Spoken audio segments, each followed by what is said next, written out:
Good afternoon, ladies and gentlemen. Today is 5th Korea Academy of Science and Technology International Symposium, which is sponsored by the Korean Society of Food Hygiene and Safety and International Association for Food Protection. Our symposium topic is Smart Farm for the Innovative Food Production and Food Safety. We'll have 3 different sections from today to the tomorrow. So session 1 title is Smart Farm and Innovation of Food Production. Session 2, Smart Animal Farm and Food Safety. And third session is Smart Aquaculture and Food Safety. So today you're going to have session 1. For this session 1, let me introduce the chair of this session, Dr. Sang-Yeol Lee and Dr. Dae-Young Won. Please welcome Dr. Lee and Dr. Won. Thank you very much. Hello, ladies and gentlemen. From now on, we will start the symposium with both online and offline processes. First, I would like to ask you to keep your cellular phones in off or vibrate mode. It is my pleasure to have a chair in this wonderful symposium at the beautiful city of Jeju Island. My name is Sang-Yeol Lee, working at Gyeongsang National University. At the first session of this symposium, we will have 4 speakers, and I have a chair for the first 2 speakers, and the rest will be chaired by the Professor Dae-Young Won. Before starting the symposium, I will briefly introduce the first speaker, Professor Sung-Ok Chung. Professor Sung-Ok Chung received BS and the master course at the Department of Agricultural Machinery, Seoul National University in 1995 and 1997. And after that, he obtained the PhD at the Biological Engineering at the University of Missouri in 2004. After that, he worked at the Agricultural Engineering at RDA Korea and moved to the Chungnam National University as a professor in 2007. He is a special expert on the research field of mechanical engineering technologies for the agricultural field of machinery, precision agriculture, and smart agriculture. Thus, he will give us a talk on the smart farming for the innovation of agricultural production. Please invite him with a big hand. Thank you very much. First of all, I would like to give my deep appreciation to the organizing committee and then society members for inviting me to this wonderful event. And also thank you very much to chair gentlemen. Yes, my name is Sun-Ok Chung from Chungnam National University. My background is agricultural field machinery. The title today is Smart Farming for Innovation of Agricultural Production. And actually, there are many aspects of smart farming. Many people these days talk about smart farming, digital agriculture, but I will focus on open field and engineering aspects mainly. And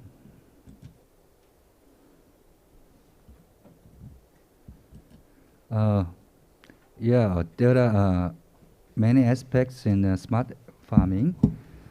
Actually, many people these days talk about smart farming, especially centering on greenhouse products, crop production, and livestock animal production in protected environment. Actually, these trends started, as I remember, maybe early 2010, about 10 years ago, and suddenly Korean government promoted ICT agriculture. After that, rapid application to the farmers field, and then recently, like 2 or 3 years ago, smart farming also was promoted by government policy. But I would say that this is kind of modern agriculture, electronic based agriculture, digital-based agriculture in Korea was initiated at late 1990s. So it is called precision agriculture, more popular in the world and more established, academically established. So in my talk, I will give a brief history of Korean precision agriculture, and second, recent trends or direction of precision agriculture, smart agriculture, digital agriculture. First, I will start a brief history of Korean precision agriculture. Yeah, this is some history of slides showing history of Korean agriculture, crop production in open field. Before 1990, Korean agriculture was mainly focused on rice production, and field operation was done by manually. But after 1990, most of the rice production operation, field operation, was mechanized. And these days, recently, more robotic or ICT fusion technology was applied. But this new technology first applied to greenhouse or plant factory or animal factory. And maybe in the near future, Korean government and many researchers will also want to apply new technology to the open field. It is called digital agriculture. Maybe this trend was motivated by many factors, but from Davos Forum, there was a concept of fourth revolution was presented. It's a new paradigm and it's ongoing, irreversible in many fields. Also in agriculture and food production and agricultural machinery area, also this kind of concept, fourth revolution, should be applied. Conceptually, it's a cyber-physical system. Fourth revolution pursue a cyber-physical system, and keywords includes big data, artificial intelligence, robot, IoT, 3D printing, something like that. This the motivation of application of this technology is to increase productivity as well as decrease environmental pollution and CO2 emission. Yeah, always food is a problem. The global population is increasing rapidly, and crop price is also increasing. In Korea, rice is self-sufficiency we have, but other crops mostly we import from other countries in the world. Labor situation is also very getting worse. These days, farmers' population is only less than 5% of total population of Korea, and the farmers older than 65 years old is about 50%. So many of the agricultural field people is worried about, like, 10 years later, who will do agriculture and who will produce food crops. As I mentioned, this kind of new trend application of new technology to agricultural field production operation started about late 1990s in the name of precision agriculture. I will explain a little bit the difference between precision agriculture and other concepts. Precision agriculture was motivated like late 1980s from USA, and then spread out to the Europe and Japan and some other countries, developed countries. It is based on the field spatial variability. So it is called site-specific and field-specific crop production management. So many people apply GPS and sensors and electronic controllers for field machinery. But as I mentioned, after 2010, mega trends of ICT agriculture, focusing on information and communication technology, and recently smart agriculture. When the people say about ICT, it is more focused on information and communication technology, something like the greenhouse control using a cell phone through wireless communication. And people say smart agriculture, it focuses on big data and artificial intelligence, mimicking people's experienced farmers' decision making.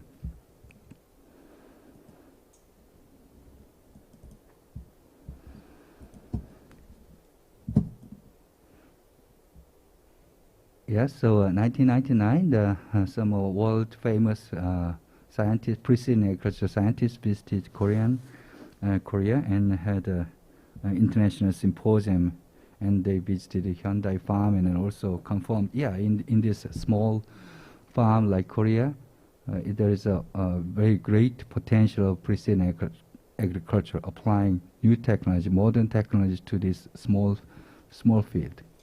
And Asian Precision Agriculture, Asian Conference on Precision Agriculture was initiated from Korea. And every 2 years, this ACPA has been held in different countries in Asian area. Yeah, Korea Precision Agriculture has focused on rice field. As you know, a standard rice field size is very small. Normally 100 meter by 30 meter, and it is flat, small, and flooded field. So basically, the new technology was applied for base fertilization based on soil sampling in springtime, and additional fertilization based on remote sensing in summertime. We confirmed spatial variability of soil and crop growth, as you see in this slide. We did soil sampling in different locations in the small field and confirmed significant amount of spatial variability. Due to this kind of variability of soil properties, also rice yield showed spatial variability. Some low yielding area resulted about 4 megagram per hectares, but the high yielding area showed about 8 megagram per hectares.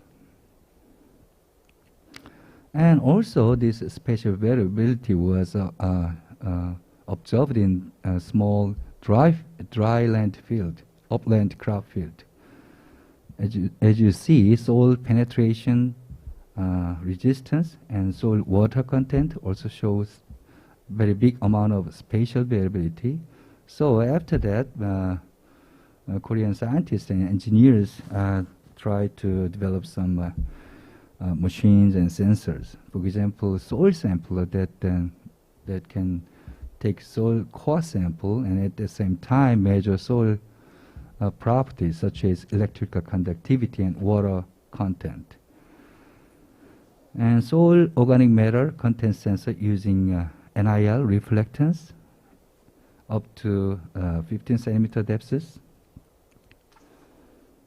Also rice growth measurement such as crop height, number of tillers, and canopy coverage. Also, this kind of technology was applied to greenhouse soil property sensing. For example, you see stop and go type multi-property sensing platform you see. So people just draw this machine platform and then stop and go measure cone index, which is soil penetrating resistance and electrical conductivity and water content. And using this sensor, also a spatial variability of greenhouse soil property was also confirmed. And other sensors include optical reflectance sensing of soil physical and chemical properties. Okay, I will skip some. And then also a final result of this kind of field operation is crop yield. So some researchers adopted USA commercial yield monitoring system that can measure crop rice yield and water content in real time while combine harvester do the field operation. But it showed some errors, and because it is small, so the result showed some potential renovation points. So there have been developed many grain flow sensing type yield monitoring systems. I will just go quickly. Also, as well as crop yield monitoring, grain crop yield monitoring, also a specialty crop yield monitoring system has been developed. For example, potato, onion, and radish and cabbage. Using contact type or non-destructor type. One of the examples is recently about 3 years ago, Korean big agricultural machinery company tried to develop rice and soybean, barley, and rapeseed yield monitoring system implemented in their combine harvester. And also this kind of approach was also applied to a potato harvester and also a cabbage harvesting machine. The research is still ongoing, but we hope within a few years we see some prototype of commercial sensors. Also, a variable rate application that can vary amount of fertilizer on the go in the field by locations. So, a liquid type of fertilizer, also granular type fertilizer was applied in variable rate in the field. In the US and European country, in Japan, also agricultural machinery, self-traveling, autonomous traveling machines was commercialized.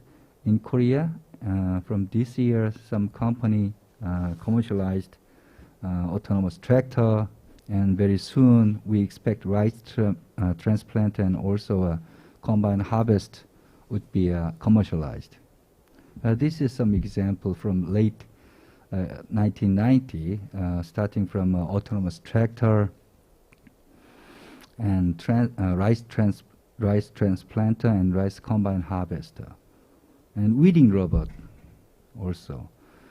Some machines for orchard farm, for example, speed sprayer was researched and then autonomously traveled.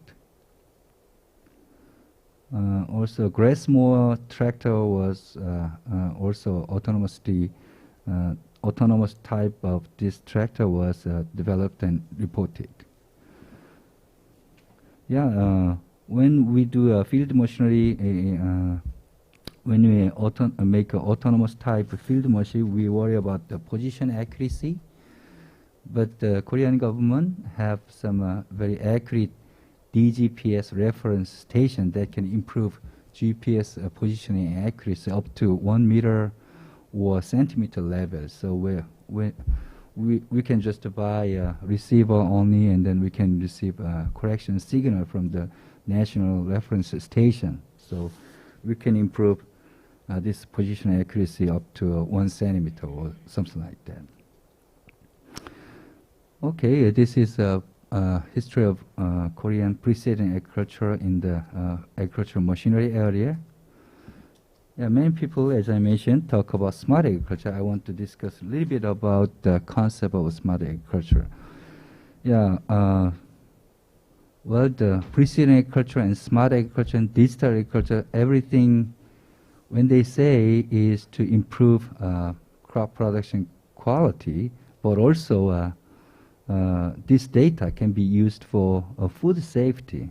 For example, in the US, government received this field data, crop machinery or soil property data for the proof of traceability.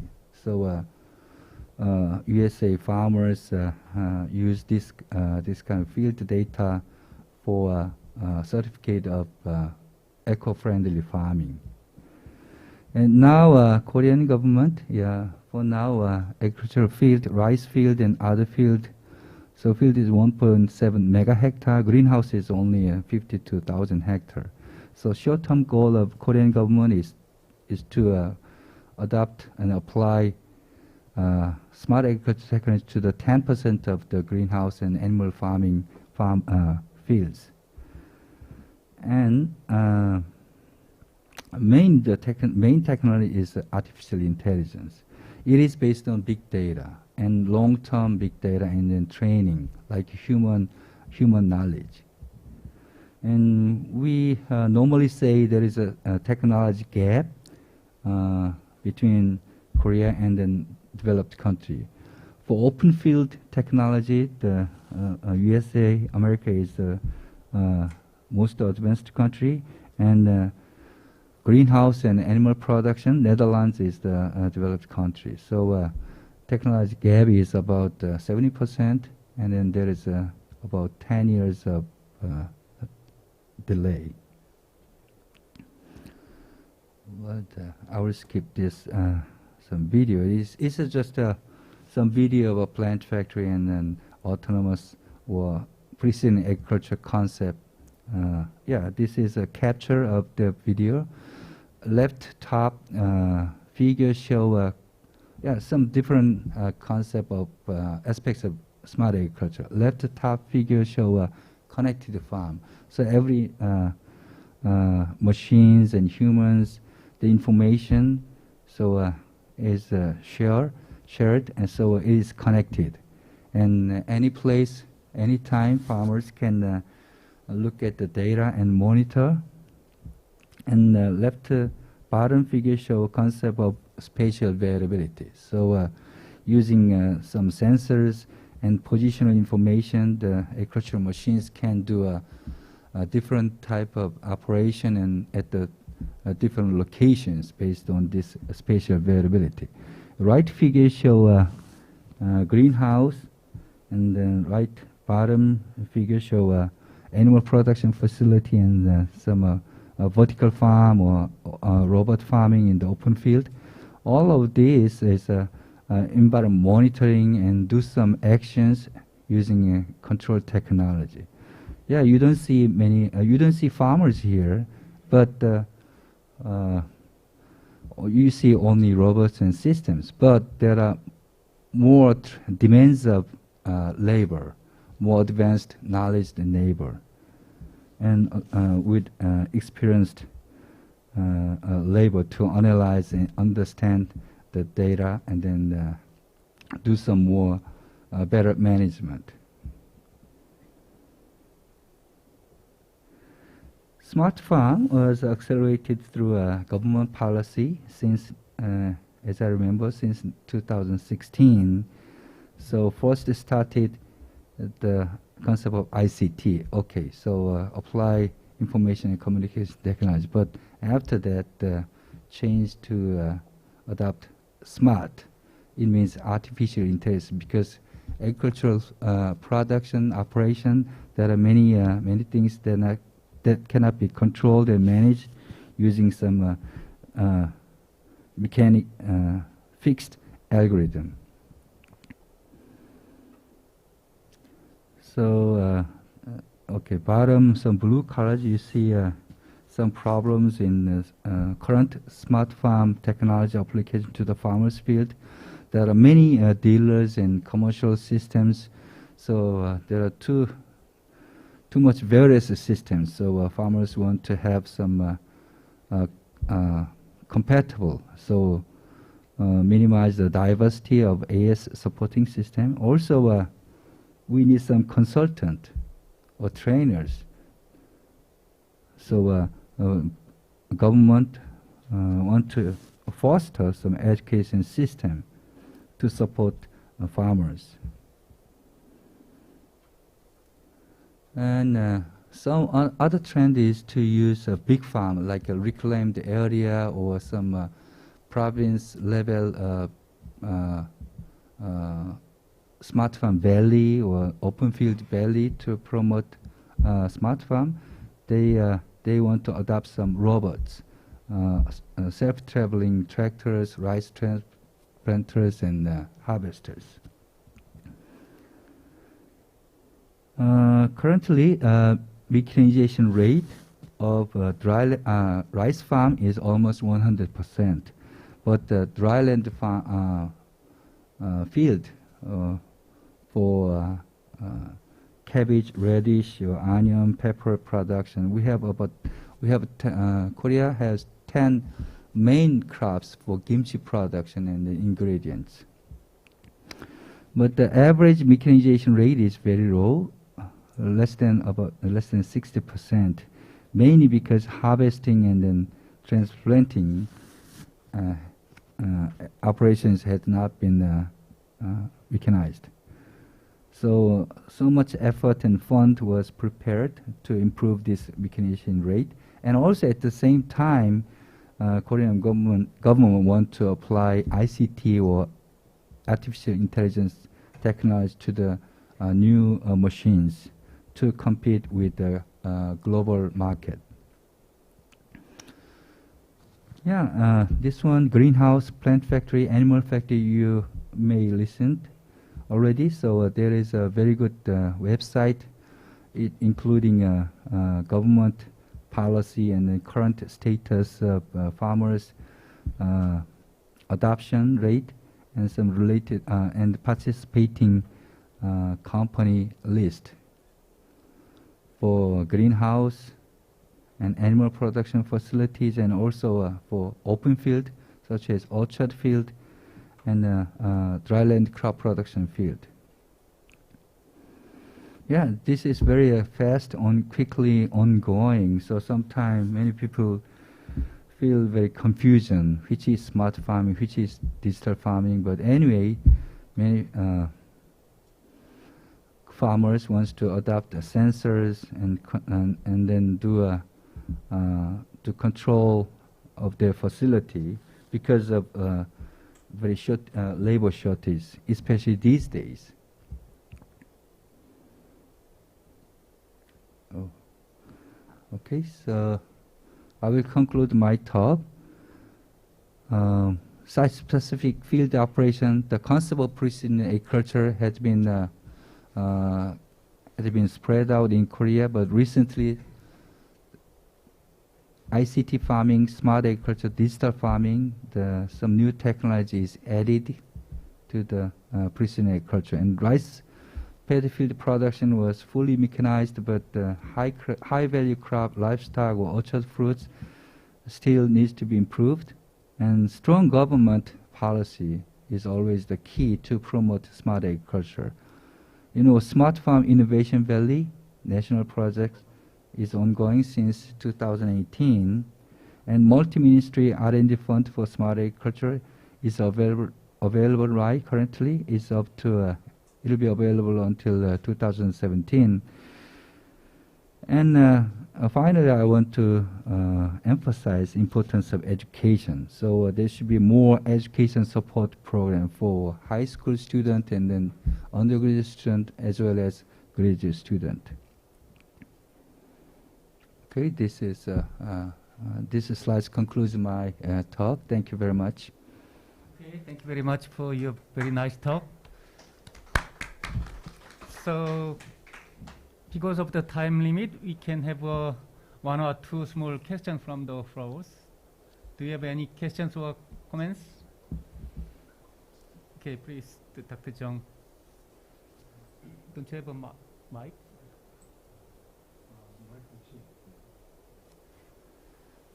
Thank you for your good presentation. I have just a small comment, not question. As you know well, HACCP and GAP system are our the main strategy for food safety of our government. But in your presentation, there is nothing on GAP. So I think if GAP is added on your study, I think it should be a better study for safe agricultural product. How do you think? Will you share your smart farm with our GAP system? Thank you for the good question. Actually, I'm not expert on the GAP, but I know a little bit about GAP and traceability, and there is a rules of GAP how to do some the field operation and amount of fertilizer or pesticides.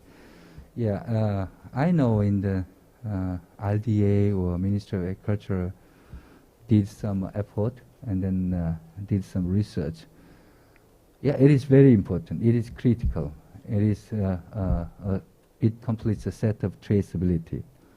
But the current situation is not enough, I think. So it's not systematic and it's not digitalized yet. So that's why it is not included. I know some of that. And also recently I know Ministry of Agriculture opened a project about the GAP. The smart farm agriculture include the GAP rules and then procedure included that, and the ERP or GAP something like this. So it is very critical. But there are many things to be standardized and then quantified, because some aspects can be ambiguous. Yes, very completely agreed. You are really specialist on smart farm. They say that I am a specialist on GAP system. Next time, if we have a time, let's discuss more about that. Yes, thank you very much. Okay, thank you very much again. Please give him a big round of applause. Then we'll go to the next topic, which will be presented by the Soojin. Professor Soojin received BS and MS degree from the Department of Food Science and Technology at the Seoul National University in 1996 and 1998. After that, he got his PhD from the Department of Agricultural and Biological Engineering at Pennsylvania State University in 2003. After getting his PhD, he moved and got a job as a professor in food engineering at the Department of Human Nutrition, Food and Animal Science at the University of Hawaii at Manoa. He has had much experiences on the thermal and non-thermal food processing, system modeling and simulation, biosensing, and food preservations. Thus, he will have a talk today on the smart farming trends in the US technologies and markets. Please invite him with a big hands.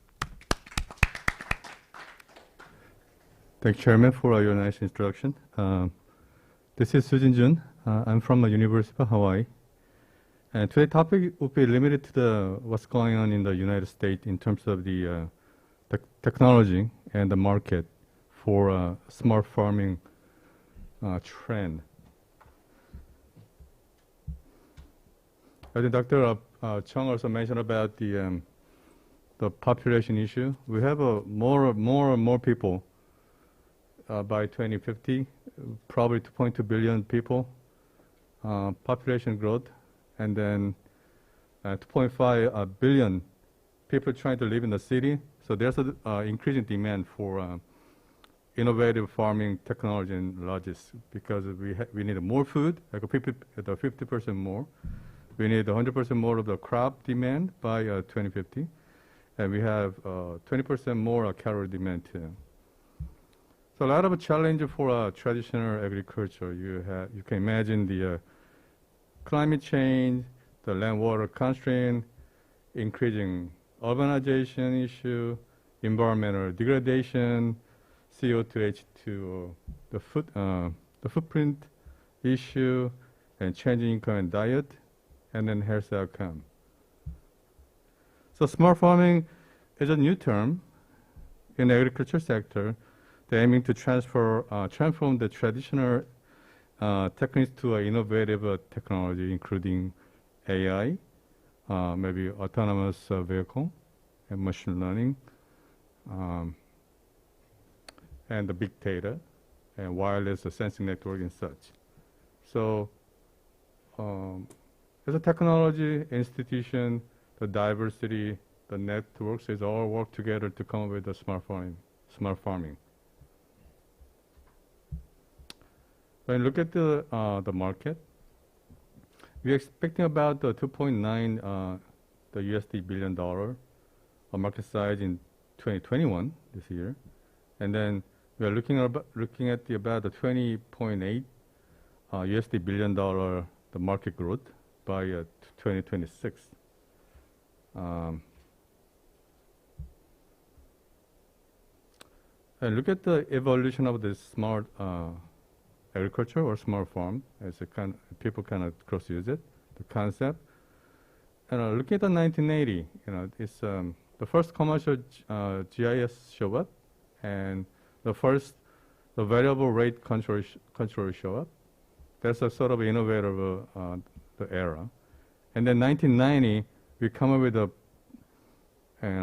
smart agriculture workshop in the Minneapolis, and then talking about GPS and the grid soil sampling concept.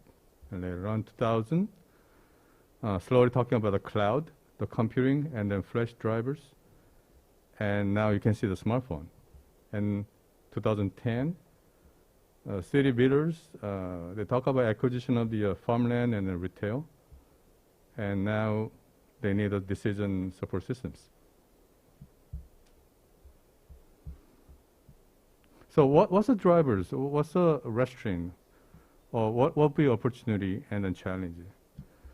Pretty much the driver itself would be the rising pressure on the food supply system, and then a lot of modern technology can be utilized for agriculture product, and then income level, the demand also increase, and the farmers, they won't have a better one for a livestock monitor and disease detection, and the management costs and such, and restraint, of course, the cost is not free, and the fragment hit the agriculture industry. But there's a lot of opportunity here. The rising adoption of the livestock monitor solution and unmanned or autonomous vehicle and drones in agriculture farms.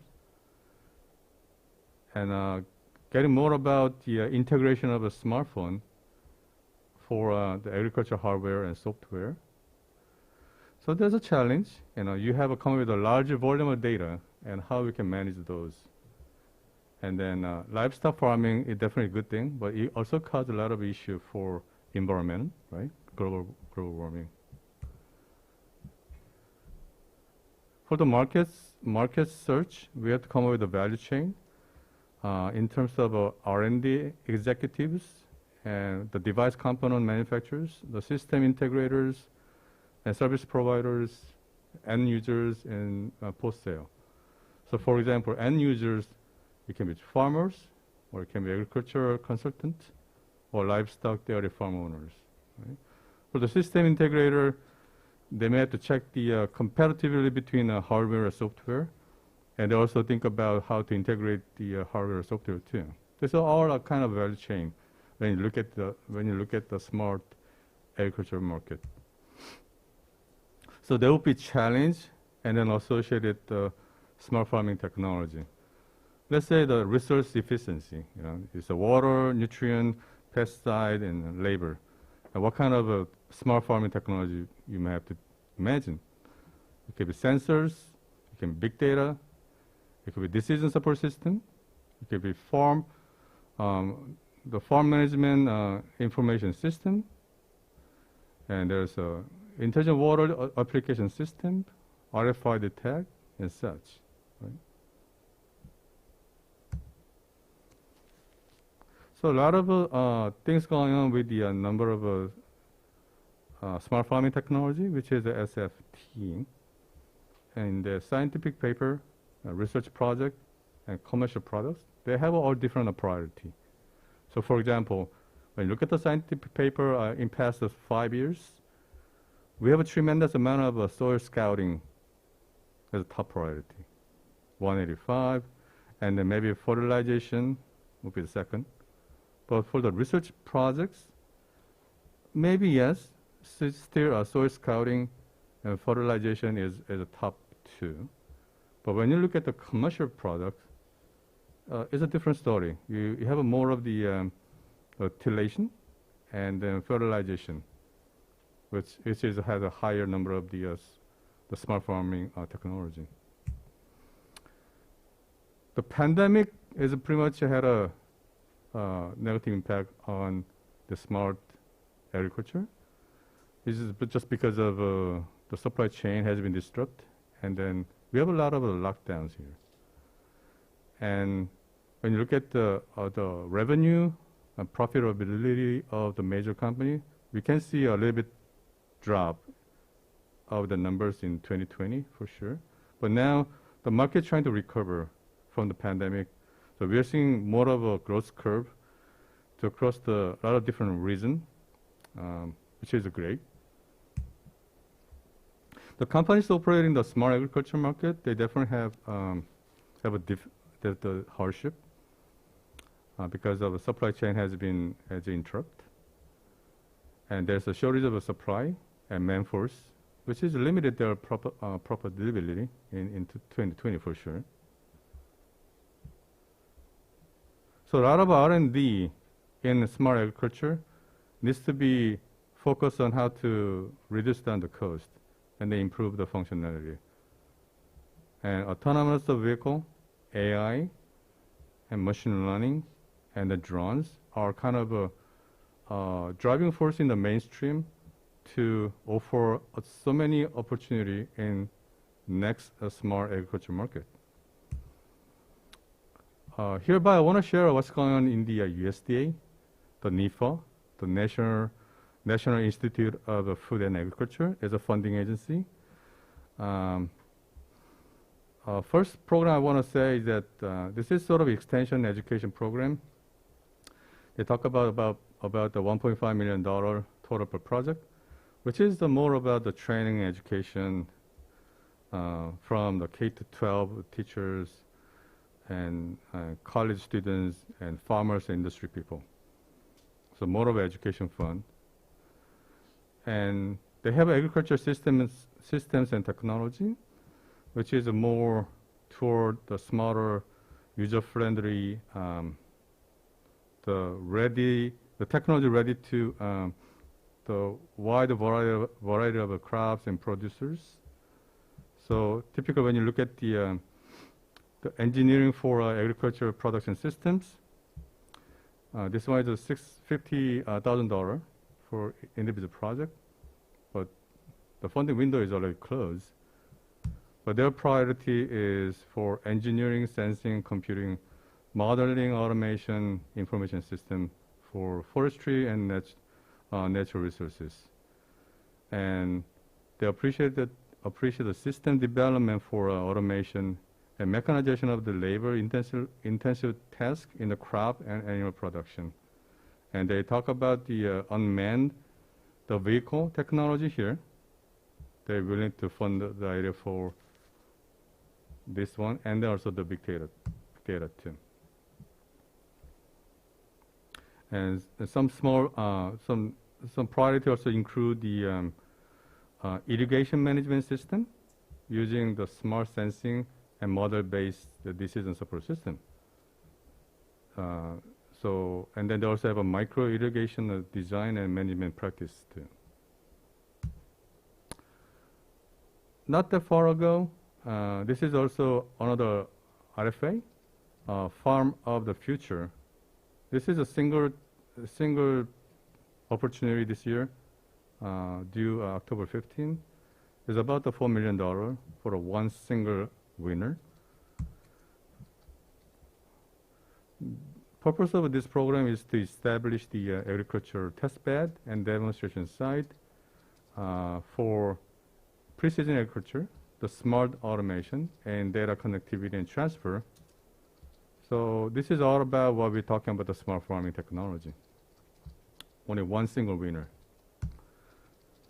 When you look at the priority of this program, they have a precision management, unmanned vehicle, AI-driven accessible decision support tool, and climate smart practice, and such. NIFA also invested about $15.5 million in food and agriculture cyber informatics tool to boost up the agriculture production. So for example, this is one BlackBerry and Raspberry breeding application based on the smart farm. The title was Agriculture is a Science and Engineering Enterprise. So they come up with what can smart system do. So come up with the development of the new technology, the screening of the genotypes and phenotypes, and managing the big data, and breeding the desirable crop varieties. And later on, they also trying to come up with a new technology for harvesting and distribution to consumer. So this smart system they're talking about here is to assist in the berry production process and then measure the plant performance, the tracking the environmental condition, and real-time decision making. So these are all about the funding agency in the United States. Key players for smart farming or smart agriculture market, you have John Deere, Trimble, DeLevel, AKVA, and Topcon. These five actually come with a total 80% of the market share, and their profit is about $7.5 billion in 2020, out of a total market size about $13.15 billion. So these five is major to govern the market. Out of this, John Deere is a monster. Their past 5 years revenue is more than the one from all other four. See the blue line here? This is John Deere, the revenue in past 5 years. So John Deere is a leading provider of the smart agriculture products. Actually, they have three different business segments. One is agriculture and turf, and construction and forestry, and the financial service. So especially agriculture and turf is for a smart agriculture market. And this is just a pure brand name of the Deere and company. So when you look at this in 2020, you see about the 9% revenue down, which is about $35.54 billion. So they actually have a hard hit by the COVID-19. When you look at the business revenue mix here, agriculture and turf is about the 64% is a lot. And then their geographic focus is mainly North America, which has about 60%. So John Deere, what they're doing is the data management, the remote management, and the variable rate application, the field and water, and guidance. So they're trying to come up with a certain model to optimize the input and maximize the output for the farming sustainability. They come up with a certain app, which is a JD Link. This is funny. This is where you can remotely locate your fleet, the vehicle, and view the machine information and diagnostic the tool and such. The next one will be Trimble. It's founded in 1978. Their revenue is about the $3 billion for the fiscal year 2020. This is unique because they are focused on precision agriculture, and they are the only one fully integrated desktop, cloud, and mobile software provider for smart market today. I think Dr. Chung also mentioned a little bit about this. They're kind of trying to connect the farm with the Trimble.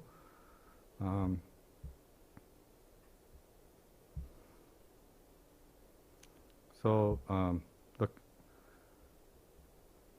they're trying to provide a unified system to connect all of the vehicle devices using satellite system, and then even share the data across the nation. So it's a comprehensive solution packet to the users. So they have a display system, guidance, the flow application, the water management, and the farm data management.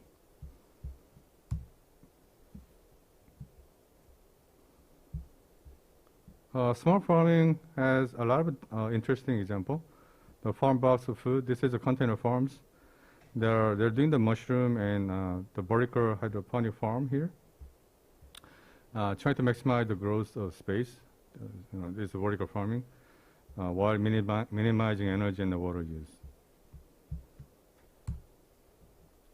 The Bright Farm is a hydroponic greenhouse, and they utilize sunlight and LED system, located at Illinois, Virginia, Pennsylvania, and Ohio. They come up with about 900 kilogram green veggie out of about 11,000 square meter the farm.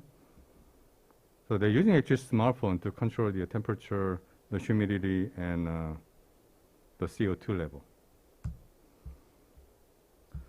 The next one is the little leaf. This is located at Devens in the Massachusetts, and they also utilize the sunlight and LED system on their grass greenhouse. Created about 900 kilogram green produce out of a 2-acre area. Everything is automated, and they have a great safety control like JP. One of beauty is their mobile tray system. So it's automatic, and packaging and the label is pretty much comply with the JP stuff. US is a leading country to come up with a lot of decent technology. Robotics is there, and autonomous vehicle technology. Tesla is one of those, and they have the drone technology, and telematics and sensors. They have a farm management information system. I want to jump into what we are doing in academia. This is the UC Davis. I don't think I have time to run entire video here. However, UC Davis has a lot of cutting-edge technology for food production. Actually, they have a smart farm which can be open to the students and farmers, extension faculty, and other industry people. And then they have a great connection with the winery and crop production area. So they know how to grow the plant and protect the plant and disease control and sort of thing. So if you're interested, I recommend you to visit the UC Davis Extension Service associated with the Smart Farm.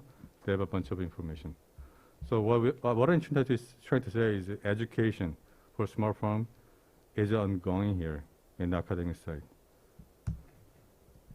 I don't have too much time for this. This is what we are doing in the University of Hawaii. We have a biological engineering program, and our senior students they have to come up with the senior design project, which can be a semester long or 1 year long. Our former students actually work on the automated microgreen seed planter. This is because Hawaii's island, a small area for production, so we have to go for a vertical, the farming. The control factors would be temperature, lighting, humidity, and definitely benefit to Hawaii because we're a small island. The food security. Can you imagine we can survive only 2 weeks or 2 months if we don't have any external food supply to Hawaii? It's a kind of strategic plan. But 90% of Hawaii greens are kind of imported. Global market size of the vertical farming was about $2 million, but we expect is growing up to a 12.77 by 2026. Hawaii governor, I don't know how, but he set the goal of the 30% of food should be grown local by 2030. I'm not sure how we can meet that demand, but vertical farming definitely advantageous to get the clean food because it's kind of pest-free and decrease the use of transportation and resources. Metro Grow Hawaii, this is a local startup company which is doing the vertical farming. they provide about 12 different types of microgreens. The CEO actually voiced out they want to, prepare microgreen trays in a faster rate. So this is what they're doing. It's all manual, and it took about 6 hours per week. But our students are come up with the automated seed dispenser with the irrigation system. There's a certain requirement here, and this is the design they come up with within a semester. And they have a pet cutter, unrolling, and making a crawl. And they have an engineering formula to come up with the torque of a motor for this. And final design and irrigation next. And had a 2x5 the spray point to that growing pad. And this is the final system. Also the seed roller. So final outcome out of this is this. We dispense 20 gram of cilantro and 7.55 gram, 5 gram of the sorrel on the growing pad. This is beautiful, even distribution and uniform layer. So we may, 6 hours in the past, but now we can come down to maybe 1 hour, 1.5 hours with this automation. The summary, AI, cloud-based learning, machine learning, and satellite image, GPS service, they're all in there. And smart technology has been used for a livestock monitor. The government initiation is important too. US is a growing market because they're willing to adopt the technology into the traditional agricultural producers. A lot of US key players, they're trying to contribute more by spending more R&D money. I think that's a kind of big driving force to make a US is on the top of the world in terms of a small market. This is all I have. Thanks for listening. Is there any questions? Okay. Thank you very much for your nice talk. And then, could you give your one comment? Okay, question. I have a very good question. In the U.S., farmers need to learn how to use this AI-based smart systems and knowledge. How difficult for them to learn all this technique? Because probably age of farmers is quite increasing even in the U.S. Now compared to the past, and we old people, for us, it's really harder to learn all this new smart system. So I'm wondering how U.S. farmers coping with this changing world. That's a good point. As I mentioned, a lot of the company that tried to come up with the integrated system into let's say smartphone app. So they actually had to see all of monitoring aspect and controlling aspect using the app itself. So it's not difficult. It's so difficult. Even when I look at the Tremble, the operating app to see our vehicle location and the GPS system to see which line has been touched, which line has not been touched. So it's all of the things is in the app system. So as long as we are familiar with the app, it shouldn't be a problem. Another question? Okay, Dr. Young, please. Thank you for presentation. It's a very similar comment as previous presentation. On your study, there are all technical procedure and data, but any know about safety data. So if you your work combined with just GAP technique, then I think there should be a very dynamic data for safety agriculture production. So how do you think you wanna you Okay, wanna think about my comment with similar? I think that's a great question. I think my point is still on the same page with Dr. Chung, our first speaker. So a lot of technology has been advanced, but the point of the safety issue, like the good manufacturing practice for food production, is not in there yet. So we are in the learning curve. Well, just imagine though, even for food production, when they come up with the HACCP, GMP, SOP, SSOP stuff, and that has been developed a little bit later stage when all the technology has been in place. I think the same trend would be happening in this smart farming too. We may be going too far for advanced technology, but however, all of a safety issue regarding that control of the disease and detection, and those things, it should not be underestimated. It should be done sometime soon. Okay. Thank you very much for your smart and nice talk again. And please give him a big hands to Dr. Jun. Thank you.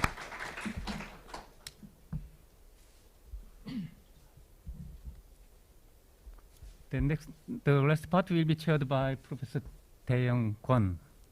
Thank you, Professor Lee. I am Tae-young Kwon from Hoso University. Next speaker is two speakers. One is the digital transformation, and another is the food safety food safety chain. So unfortunately, next two speakers cannot come to Korea by COVID-19. So we will continue this session by pre-recorded video lecture. So I'd like to introduce the next speaker. Next speaker is the two Sjaak Wolfert and John Kent. So I'd like to introduce the first speaker, the Sjaak Wolfert. Sjaak studied at the Wageningen University and is currently strategic senior scientist, digital innovation in agri-food business. Important study topics are application of IoT and big data with special attention to socio-economic aspects such as data sharing, business modeling, and governance. He is the scientific coordinator of international projects such as the Internet of Food and Farm 2020, Smart Agri Hub, and Data Fair. He is affiliated with the Information Technology Group of Wageningen University in Netherlands, was president of European Federation of ICT in Agriculture. Sjaak is the visionary challenged by complex programs that require science-based approach. Let's give him the big hands to Sjaak Wolfert. Welcome to the Twilight Zone of the digital transformation of food systems. I'm very excited about the opportunities digitalization has to offer food systems. I can see the light of the new data economy for food systems dawning. However, I think that we are currently still in the darkness of this development, and when stepping towards the light, we should be careful where we put our feet and we do not stumble. Because in other domains that are ahead of the food system, we have seen that there are already several pitfalls. Think about the Cambridge Analytica case, in which data of millions of Facebook users was misused for political advertising, or cases of ethnic profiling by AI algorithms. And what about food delivery services that are locked into the system of big giants such as Takeaway.com? Shouldn't we expect similar developments within the food system, or isn't it already happening in this last example? The objective of my lecture is therefore to show how to navigate through this twilight zone of digital transformation of food systems in a responsible way. Follow me on this journey. The outline of my lecture is as follows. First, I will explain in more detail why and how we are entering this twilight zone of the digital transformation. Then I will show you why we need a paradigm shift. Third, I will look through 5 lenses when navigating the twilight zone. And fourth, I will present an integrated approach for navigating through this twilight zone in a responsible and successful way. Finally, I will end up with some recommendations and conclusions. When analyzing the evolution of IT in agri-food, we can distinguish 2 axes along which this is taking place. The IT integration level on the x-axis, ranging from standalone applications to the system of systems level situation, in which many systems have to operate together seamlessly. And at the y-axis, the number of stakeholders involved, ranging from a single process operator to many actors that are interacting with each other in complex business ecosystems. When combining these 2 axes, we can distinguish single production processes targeted by single apps, farm management support supported by farm information systems, food supply chains supported by chain information systems, and nowadays we talk about food systems of producers and consumers addressed by data platforms. And finally, we would like to go into this new food data economy based on emerging data spaces. And although the lower part of this ladder is still relevant and needed, the twilight zone is situated at the top, where we are talking about a lot about food systems in which the first data platforms are emerging, such as Just Connect in Belgium or Join Data in the Netherlands. But these are just in an early stage of development. We want to go to a food data economy grounded in data spaces that are set as an important strategic goal, for example, by the European Commission. But it is still unclear how to get there. Now you can argue if this is just a continuous development or that it requires a paradigm shift. I think the latter is the case. And let me explain what this paradigm shift is about. We need to go beyond user-centered design because in complex business ecosystems it is not always so clear anymore who are exactly the users of various systems and data. One time you are a user of data, but you can also be a producer at the same time. In the twilight zone, the focus is not anymore on single systems to support processes or management, but on sharing data between multiple stakeholders in various roles. So looking at the intersection of both ends of the axis, you could say that we have a situation of a system of systems or ecosystem of ecosystems where you can find multi-sided business models, and also the technical integration becomes rather complex. Finally, funding also becomes more complex in the twilight zone, and let me explain that by the next slide. The question is how to utilize the public-private capital in the twilight zone. If we look at the common innovation pathway from innovation through prototyping and piloting to market introduction and expansion, it is logical how the public innovation support diminishes, while the amount of private innovation capital is increasing. If you sum up the two, you get the potential innovation capital that is available, and you see that this is especially interesting in the middle where the twilight zone is situated. There, concepts and prototypes are promising, but the public support is diminishing, while for most private investors it is still too risky, resulting in many promising innovations that will never see the light, or at least market introduction is very slow. Financing instruments that are able to match and align both forms of capital are needed for breakthroughs. That will greatly support navigating through this twilight zone. To navigate through the twilight zone, we identify 5 lenses to look through if you want to do it in a responsible, successful way. First, business models and the data economy. Secondly, responsible data sharing. Third, digital inclusiveness. Fourth, integrative artificial intelligence. And fifth, cross-sectoral integration. Let's have a closer look at these 5 lenses. When looking at business models for the data economy, we see multiple economies emerging as a result of digitalization. As shown in this figure, economies of scale, scope and speed are blended into a new generation of business models featured by digital platforms, ecosystem thinking and new types of currencies, such as cryptocurrencies. Well-known examples of this development are Amazon or AliExpress. In the data economy, we therefore see the new values of data ranging from being simple records to intelligence, currencies, and ultimately governance. In the latter case, you can think of AI algorithms or smart contracts that are taking over the processes of traditional institutions such as banks, notaries, and governments. So it is clear that the data economy is not only driven by smart technologies, but it is challenging governance at various levels at the same time, at corporate, network, platform, and ecosystem level.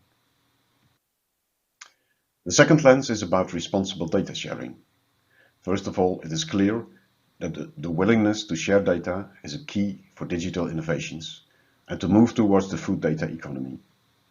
However, amongst others, due to all kinds of societal concerns, it becomes clear that this is not something that speaks for itself. Therefore, we plead for making data sharing more responsible by an integrated approach for fair data markets. But what is fair? Our experience learns that this has to do with the underlying morals and values. This means that there are no easy, straightforward answers, but it helps already to create transparent dialogues around this. Give people more control over their data by appropriate authentication mechanisms. Create trust and take care of the commons by framing data into the right context and prevent from misuse and abuse. This is of course easier said than done, and there are many unresolved issues. But lessons learned from projects such as the Internet at Food and Farm 2020 indicate that co-creation with all relevant stakeholders of data sharing values and practices helps. The third lens is about digital inclusiveness, which is very much in line with the previous lens. Traditionally, well-known in- or exclusion factors include being female, disabled, illiterate, indigenous, or poor. In the Twilight Zone towards the data economy of a complex system of systems and business ecosystems, these factors can be amplified and new factors emerge, such as access to or control over data. Therefore, it remains critical to consider this when designing digital solutions, technological and organizational infrastructure. This is not only simply a matter of money to get access to technology or data, but development of skills and expertise of existing and new stakeholders could be more important. Finally, exclusion or inclusion can also be a choice. There might be cases where stakeholders would like to opt out, because, for example, adopting new technologies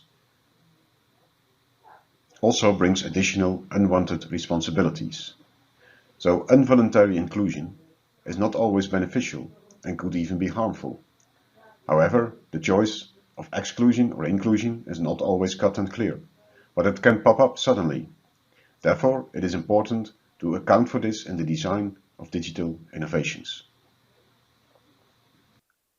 The fourth lens is about integrative artificial intelligence. Now everybody is talking about AI these days as the latest hype, but good examples of applications in food systems are still rare. Experience from other domains that are more ahead learns that data-intensive discoveries are enabled by new collaborations beyond disciplinary boundaries. For example, the disciplines of machine visioning and phenotyping had to come together to generate successful applications of automated mapping of crop or animal traits. So it is important to combine disciplines or developments such as novel sensing technologies, artificial intelligence, machine learning, and big data infrastructures. Success is also dependent on the transparency and explainability of AI algorithms that is well founded on existing food systems knowledge. Otherwise, it won't be accepted by users. The fifth and final lens is the one of cross-sectoral integration. In the economies of scale, scope, and speed, it can be very beneficial for the food system to jump on the train of existing developments within other sectors, develop cross-sectoral services and platforms. While most of the underlying digital technologies at stake are not unique for food systems, it would be good to share and reuse knowledge and technology as much as possible. This requires, for example, active involvement of the food systems sector and cross-sectoral standardization. And at the same time, we believe that cross-sectoral integration also provides new opportunities for circular economies and citizen dialogues. In conclusion, it will be very beneficial if the food system gets well connected to the advanced IT ecosystem. Such an integrated approach, targeting the challenging twilight zone of digital innovation, was developed and applied within the Internet of Food and Farm 2020, the iOF 2020 project. The heart of this approach is formed by use case projects, in which you develop a certain digital solution. A use case means that you already start to use the solution in the project. It is tested in a real-life environment in which user involvement is a key success factor at 4 points of the development cycle: design, implementation and integration, testing and demonstration, and finally evaluation. Dependent on the outcome of this last step, you're going to adapt your design and go through these steps again. The spiral in this picture indicates how you go through the development cycle, but each time you try to end up at the next level. This next level is determined by so-called minimum viable products, MVPs. A minimum viable product is a version of a product or service with just enough features that can be evaluated by the users. Each next MVP adds more features until you reach the stage at which the digital solution is mature and can be introduced at large scale. This means that the minimum viable product is more than just a technical prototype to see if it works. Features should include all aspects of the 5 lenses that I have presented before. This is done by supporting use case projects by 3 groups of different scientific disciplines: data science and AI, business modeling, governance and ethics, and ecosystem development. This approach was applied to 33 different use case projects from various sectors, and as you can see, the arrows in this picture are two-way arrows. This means that for various topics, use case projects could also share knowledge and learn from each other, while a vast knowledge base was built up around, e.g. responsible data sharing, data-driven business models, or AI applications. Also, general knowledge gaps were identified. Currently, we are replicating this approach by connecting the dots all over Europe in projects such as Smart Agri-Hubs, AgroBoFood, and Digital Agri-Hub. This is done by identifying digital innovation hubs that act as local one-stop shops in the proximity of stakeholders, so very much working at the regional level. Digital innovation hubs provide services concerning technology, business, and ecosystem development, supported by competence centers, aligned with the integrated approach that I just presented in the previous slide. In this way, we try to develop a network of digital innovation hubs and competence centers that share and reuse knowledge, also cross-sectoral. Moreover, through open calls, we try to attract additional private and public funding to create continuous development of innovation throughout the whole innovation lifecycle.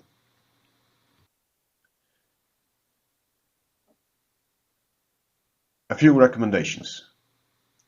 I will try to highlight the most important ones.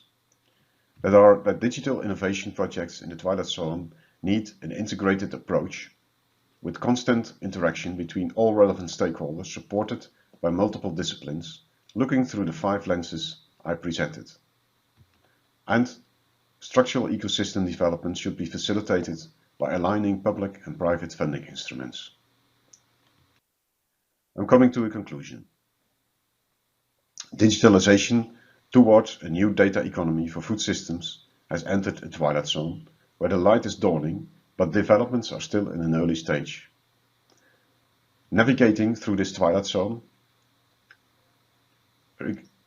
of both technology requires looking through various lenses of both technology and social sciences and humanities. An interactive, multidisciplinary, integrated approach is essential for navigating through the twilight zone in a responsible and robust manner. And fragmentation of innovation projects must be overcome by continuous alignment of public and private funding, creating a network of digital innovation hubs and competence centers. And with that, I want to thank you for your attention. And I would like to acknowledge my co-authors, Lan van Wassenaar, Simone van der Burg, Mark Ryan, Lawrence Clarks, Kelly Rijswijk, Mariette McCampbell, Ioannis Athanasiadis, and George Beers. Hope to see you in the bright future of the new data economy for food systems. Thank you. Thank you, Dr. Wolfert. It is very interesting. He speak about the digital transformation in terms of data sharing and sometimes AI and big data integration or something like that. And he also interesting on the ecosystem, food smart system. Very interesting topic. I think we have the many questions about him, but he is not here. So I'm asking you understanding we cannot have Q&A time. So if you have questions or comments, probably you can contact him by email and she can answer to you. Okay, let's move to last speakers. He is the John Kent.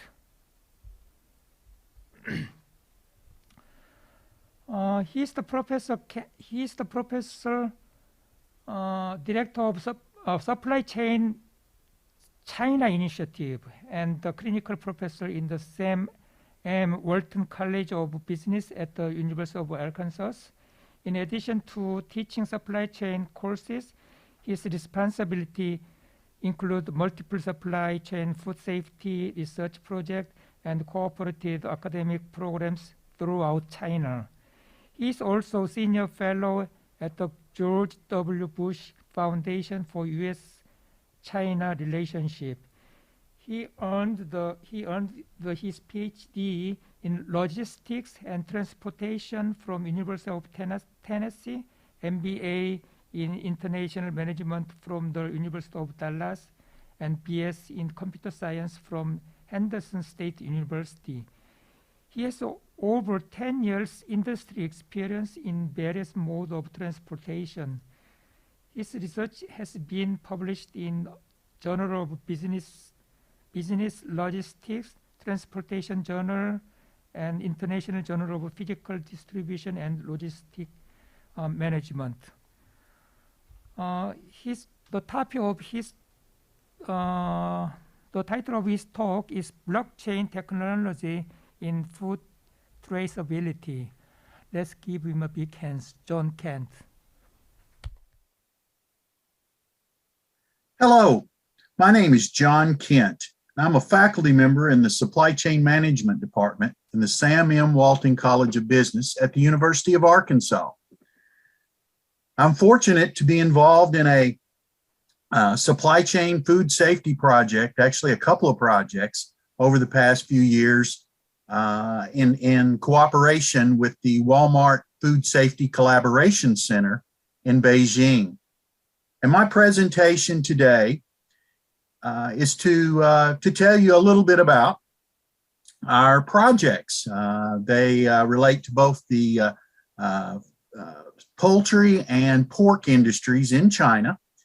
And I'm going to talk in just a few minutes more about the agenda, but wanted to also thank everyone, the organizers for the 6th Annual Asia Pacific Symposium on Food Safety for inviting me to participate.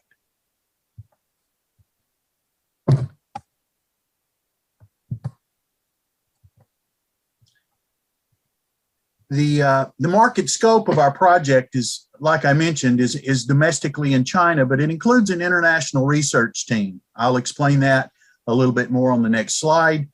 And then, as I mentioned, the project is coordinated through the Walmart Food Safety Collaboration Center in Beijing and is actually funded by the Walmart Foundation. And it's not funded just to support Walmart. It has a philanthropic objective to improve overall food safety, specifically for our project in China. However, the learnings and the implications can be hopefully be applied in other countries as well. The components that I'm going to talk about today are the primary component that I'm going to talk about today is the integrated supply chain food safety system, which includes a risk assessment component, a blockchain component, and a tracking component. The research team consists of faculty members from the University of Arkansas, the University of Minnesota, and Iowa State University in the United States, and faculty members and researchers from Hongzhou University in Wuhan, South China Agriculture University in Guangzhou, China Agriculture University in Beijing, and Zhejiang Academy of Agriculture Sciences in Hangzhou. We have actually 6 industry partners. This slide shows 3 of them. These are the pork industry partners. And rather than having 2 different slides for this, we also have 3 industry partners in the poultry industry as well.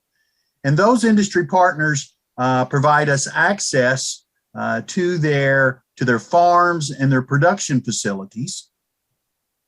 And we work closely with them, with the faculty researchers that are located in China and have direct relationships already with these companies. Work closely with them for testing, microbial testing.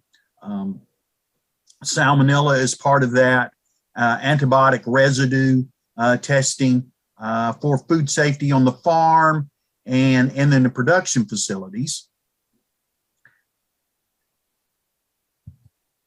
Here's actually I have 3 different slides that have a graphic of a supply chain on them to explain different aspects of our project.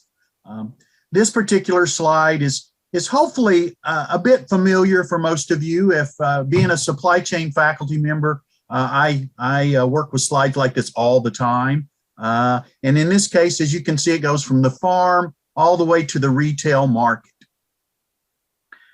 And it's the farm and the slaughterhouse and the processing plant, those what I will call upstream entities in the supply chain that receive the primary focus from the agriculture universities in China.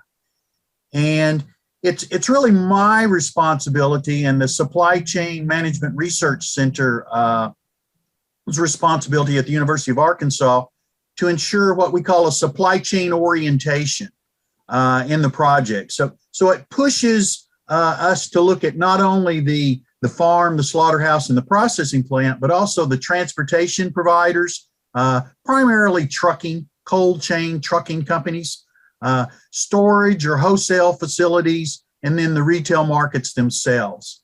And it's throughout that supply chain that our project is focused. In the bottom left-hand part of this slide, depicts some of the technology that the agricultural universities are working on with their biosensors. As you can see, there's a smartphone there. There's sensors. There's the cloud. We're doing some risk assessment and dashboards that I'll talk about in a little bit later. But it's that sensing devices that I really wanted to emphasize here on this slide as well. And how we're developing them, actually doing some innovative work there, developing these sensors to work with smartphones to make it a more mobile testing device that then we can share with the food safety management system. This slide is, I'll call it a little bit more academic of a slide. It's a slide that I created to try to integrate the supply chain itself, which are the black boxes that you see in the center of the screen, very similar to what you just saw on the previous slide. But it also starts to bring in some other aspects of the project, or does bring in some other aspects of the project, specifically related to logistics. Excuse me. Logistics is very important because logistics helps the physical flow of the product through the supply chain and is responsible for inbound procurement coming into an organization and then outbound distribution leaving an organization. So throughout the supply chain, we work with those functional areas, excuse me, to provide information about how the product flows and how they are capturing that information today in their own proprietary systems.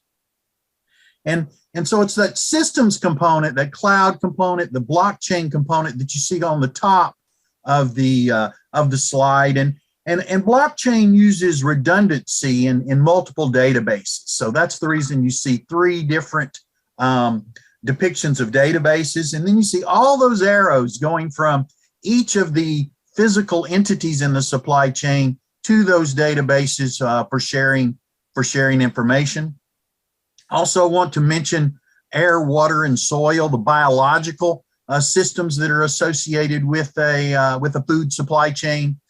And in our case, we're mostly monitoring the air. And when I say the air, the ambient temperature and the humidity throughout the supply chain, as that has an impact on food safety. This is the last depiction of a supply chain that I have, but this one brings in the, first off, it's specifically focused on tracking, and it brings in the blockchain network a little more explicitly than the previous slide. The main thing I think I want to point out here is the word tracking. I'm going to mention this again in a few minutes. Remember, I mentioned an integrated food safety management system, and as part of that system, we are planning to implement blockchain technology. And one of the things that we have found out is that the willingness to share information among members in the supply chain and just share information outside of the company in general is a concern, especially information about food safety and especially information about microbial salmonella type tests. Companies just don't want to share that. So what we are focusing on for our initial implementation of blockchain will be the tracking information. We're not going to include the results of any microbial salmonella test. We're going to include tracking information, which is the latitude and longitude, the date and time, and temperature and humidity. So temperature and humidity get at the food safety aspect, but it's really that tracking aspect that we're going to focus on. And that's one of the big benefits of blockchain.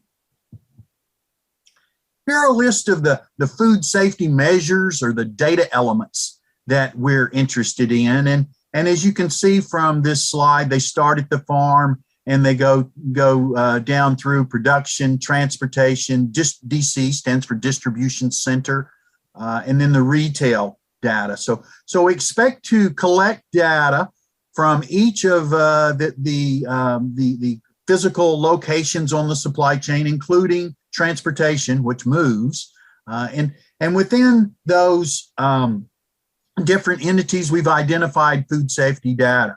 The first is in the farm is where the biological systems piece is most important. I mentioned salmonella a few minutes or several times, but a few minutes ago. But I haven't mentioned feed.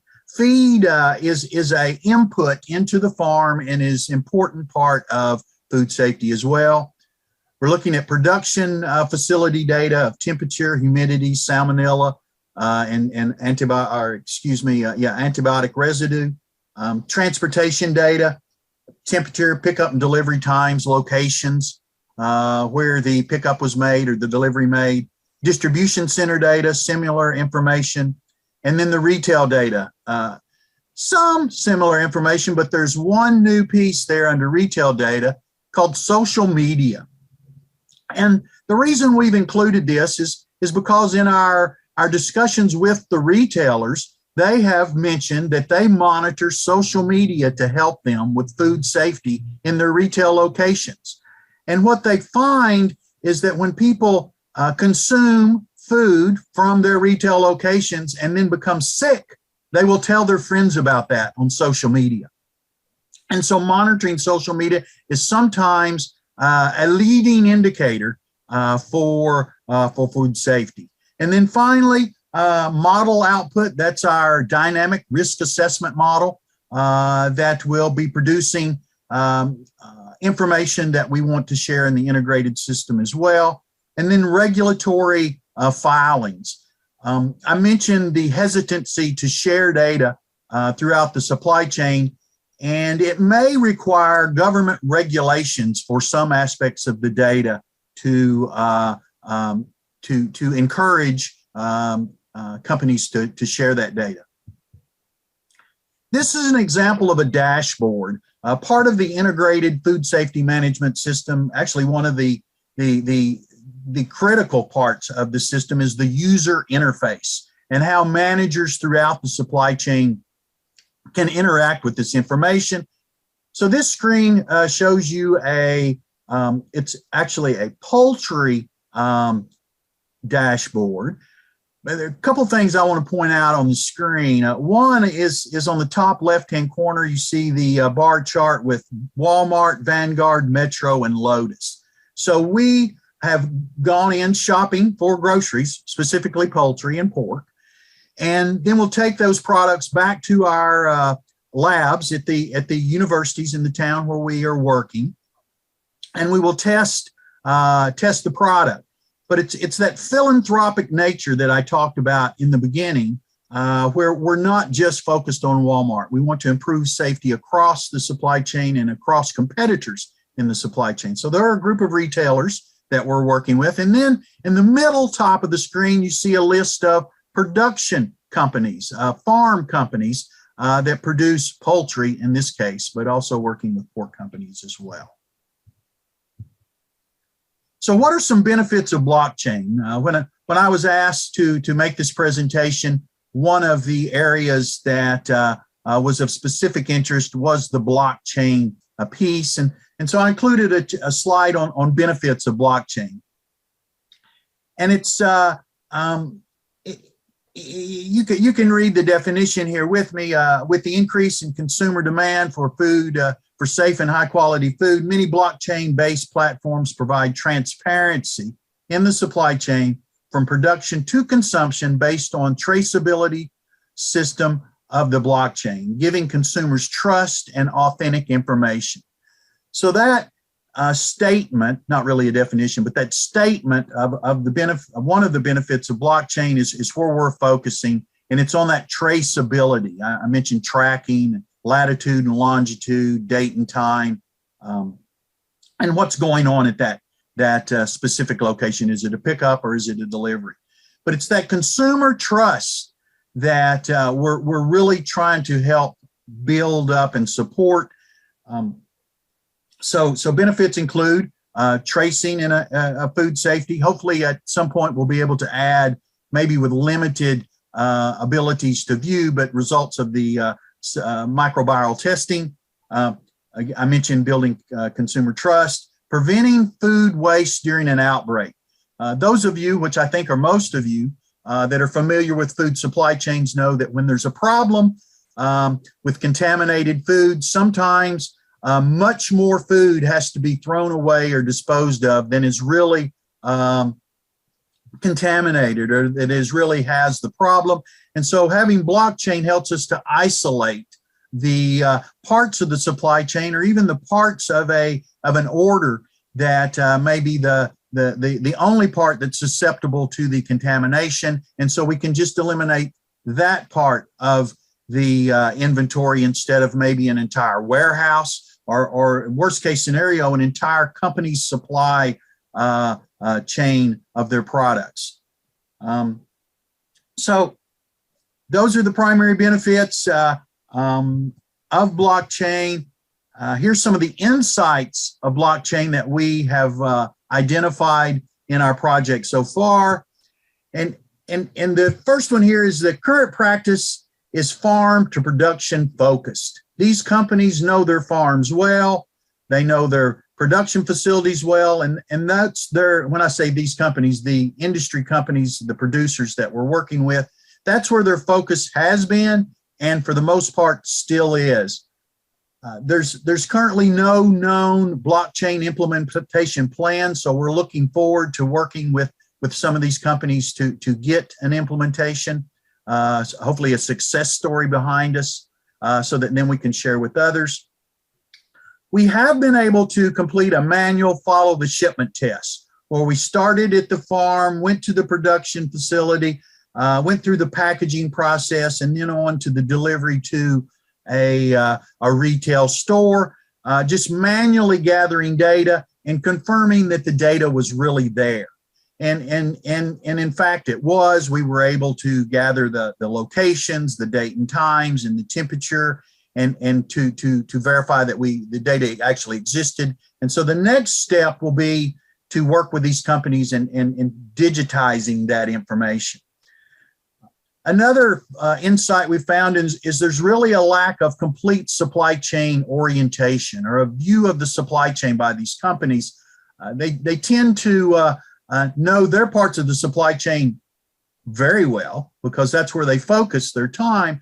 But once they ship the product from the production facility to a distribution center, a wholesaler, or even a retailer, they lose sight of the product and don't really have any way of monitoring the quality and the safety of their products as they leave their facilities. And again, I'll emphasize this reluctance to share data. I've mentioned this already as well. Certainly within the domestic supply chain in China, they're reluctant to share data. They're reluctant to share data with the universities, the academics that are involved. And so that, again, is why we're focusing on traceability. We found that is an area where we could implement blockchain without the concern for privacy of their internal data. Well, that concludes my presentation. I hope you enjoyed the presentation. And as you're watching this at the conference, if you have any questions, I will make myself available through electronic means to hopefully answer those questions in this session. Thank you very much for your attention, and I appreciate your time.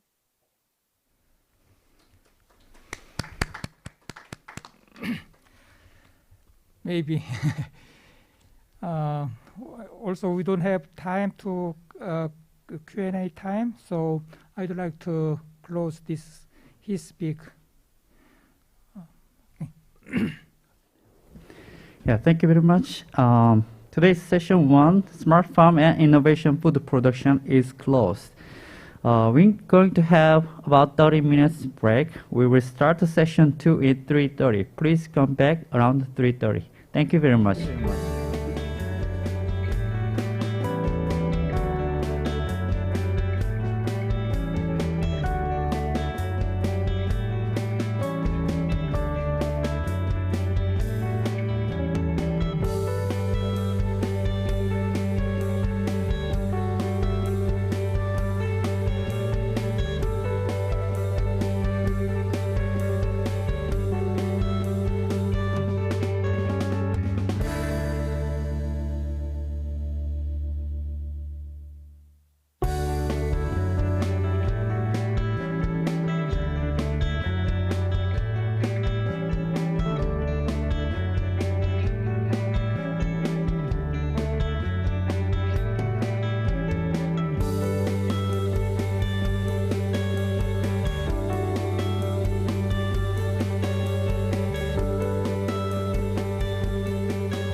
microphone on, so hopefully this is coming through okay.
Thank you for coming back to the 5th Korea Academy of Science and Technology International Symposium, which is sponsored by the Korean Society of Food Hygiene and Safety and International Association for Food Protection.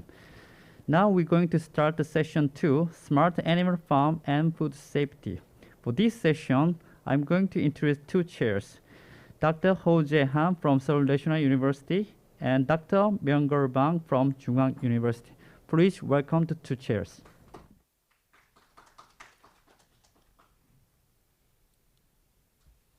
Hello, I am Ho Jae-han of Seoul National University and Professor Bang is Bang Myung-Gur of Chungnam Universities, who became the chair of the session 2. First of all, I am very happy to be here, the chair of the 5th International CAST Symposiums. The theme of session 2 is Smart Animal Farm and Food Safety. Smart farming plays an important role in today's world, and it requires proper environmental and diet cares. A smart system is needed to operate and monitor animal farm remotely. Moreover, these intelligent systems should also do surveillance of entire farm. Such a system is directly related to food safety. So this session consists of 4 presentations on these topics. Food safety risk from farm animal and welfare. How to apply the next generation technology to animal disease, smart farming system in Japan, and animal in future food systems. I'll introduce the first and second speakers, and then Professor Bang will introduce third and fourth speakers. The first speaker is Dr. Michele J. Russell. She received her DBM and MPVM degrees in 1992. Her PhD degree is majoring microbiology in 2011 from University of California at Davis. Dr. Michele J. Russell currently serves as research microbiologist and manager of Western Center for Food Safety. Her research and outreach programs explore the interface between production agriculture, wildlife, livestock, and environment. Today's presentation title is Food Safety Risk from Farm Animal and Wildlife. Please start presentations. She'll be start in June, okay? Are we ready? Please start it. Great. Thank you so much. I really appreciate the organizers for working with me on some technical issues. I'm actually happy to be here in person, although I think I am better at doing on-farm investigations compared with creating virtual videos. Just another check. Is this working okay? You can all hear me? Yes, okay. Excellent.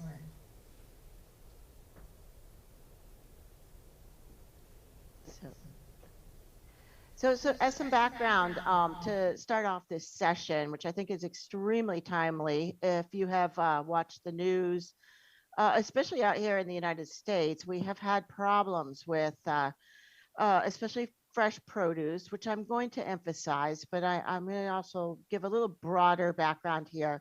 I am a veterinarian that is also trained in microbiology. And my career has basically landed at the interface of what we call One Health, and in particular studying domesticated wild animals as potential reservoirs of a big word, enteric zoonotic human pathogens, basically human pathogens that come from animal feces. And E. coli 0157H7 is probably the prototype in recent years to think about. And these can be transmitted through classically ingestion of undercooked animal-based products such as meat, poultry, seafood, dairy, Also direct contact, such as in animal settings, petting zoos, fecal oral. But today, based on the University of California research that I'm going to talk about, fecal contamination of the food supply or water sources is a major concern right now, and area of regulation as well as working with industry and academia to really understand and solve these problems.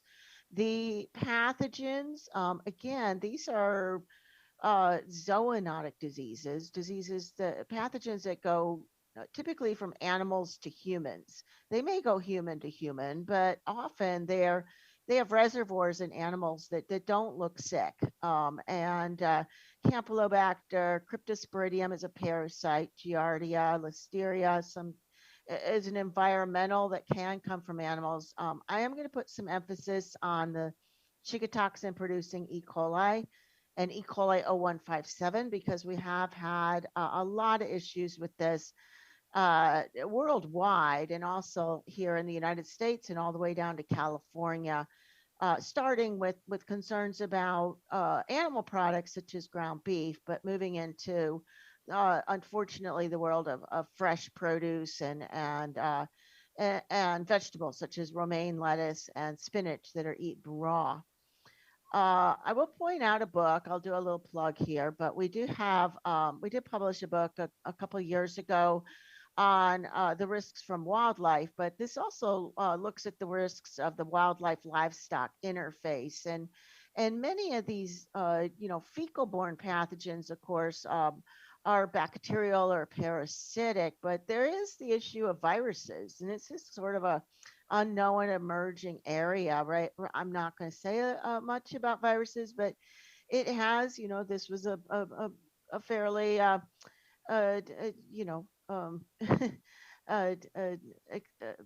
post that came out at Food Safety News, Don't Eat Bats, with Ebola back in 2014. It makes you wonder. I know the theme is coronavirus, and we don't know everything about some of these emerging viruses from animals and how they relate to the food system.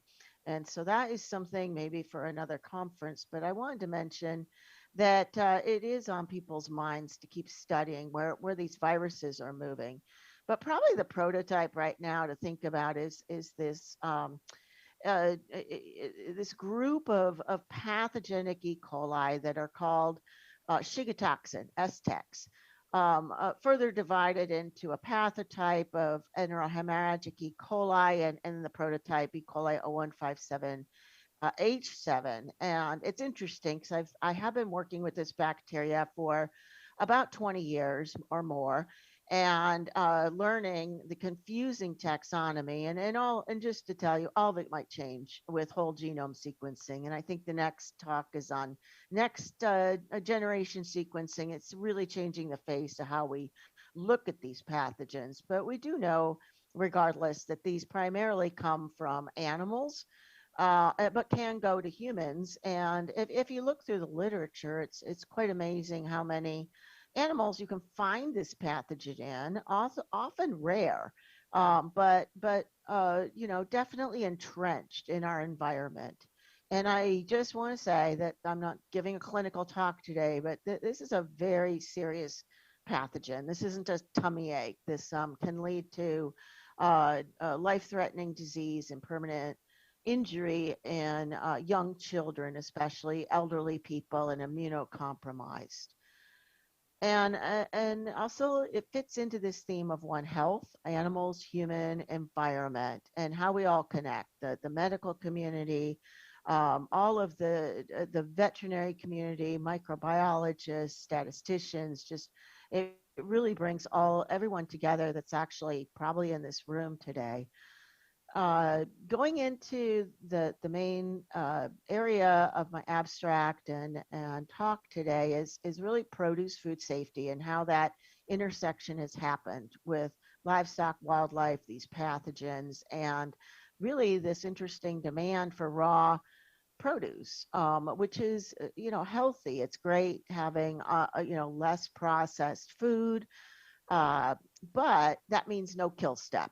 And if we're talking about romaine lettuce, spinach, spinach can be cooked, it can be canned, but many people really desire this raw. And this is a dilemma because right now we don't have a kill step.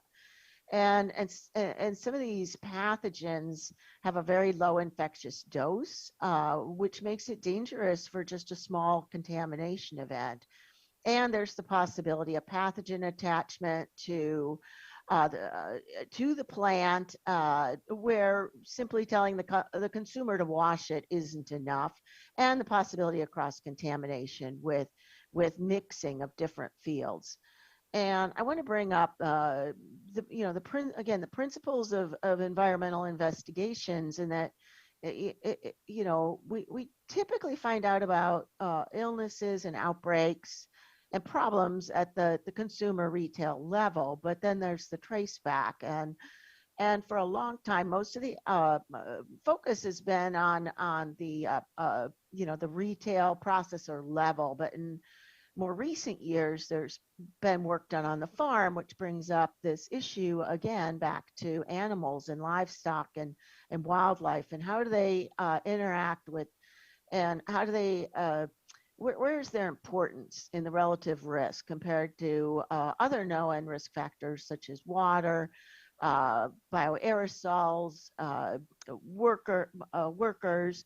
And what's really important to remember is that pathogens such as E. coli 0157 their reservoir is in animals and primarily livestock, but also wildlife in some cases such as ruminants, and there can be spillover in livestock interactions.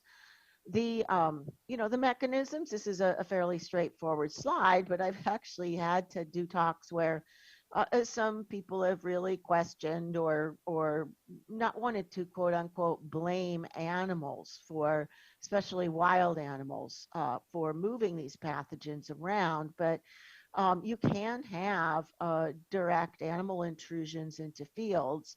These crops that we grow out here, they're outside, and they can't be sterile, and so they are subject to surrounding agriculture production, as well as wildlife corridors, and there is the potential for cross contamination into soil, watersheds, and sediment. There's also the possibility of crop damage.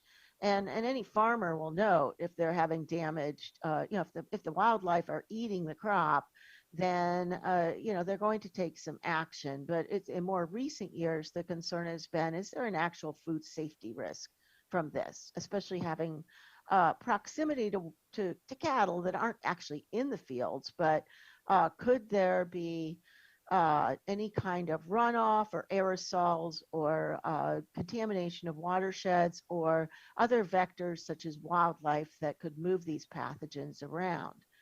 And to be honest, I'll say I'm going to give a case study on one of the outbreaks that was investigated intensively related to spinach, but there's a lot of different potential factors to consider. And birds are always a concern for the growers and their management. And this is a short talk, and so I'm not going to go deeply into our research, but this was one of the more recent papers where we looked at birds as a risk factor and really found that again, it's complicated. Solitary birds are not a huge risk, but you get into, it's a numbers issue. Even if the prevalence is low, if you have huge numbers of birds causing problems in fields, then it could turn into a food safety risk. So where do you go with that? It's very difficult. It's not like telling a farmer that you can run a test, do a generic E. coli test, and call your water quality good and likely safe. With this issue with domesticated animals, farms, and wildlife interactions, it requires a lot of thinking and risk assessment and on-farm monitoring, And I think, to me, because before I moved to academia, I worked with the state health department in California and worked on outbreaks. And I think they're really an opportunity to learn lessons. You don't learn everything, but it gives researchers a clue where to go. So as I go through this, I will talk about an outbreak that is older now, but I was one of the investigators in 2006 on the E. coli 0157 outbreak that was linked to bagged baby spinach that was traced back to California. It was an international outbreak to Canada and the United States, multi-state in the US. There were an estimated or reported 200 or so people, but estimated probably thousands were sickened using the multipliers with CDC. This really was a watershed event for the produce industry, especially leafy greens, sort of like hamburger with Jack in the Box in the United States back in the 90s. This completely changed how we viewed food safety with leafy greens and at the farm level. And just as a little side note, the picture on the right side is actually one that I took when I went on the investigation. A CDC, Centers for Disease Control and Prevention hydrologist was joined our team at the state to look at the watersheds, and I was looking at the wildlife and cattle.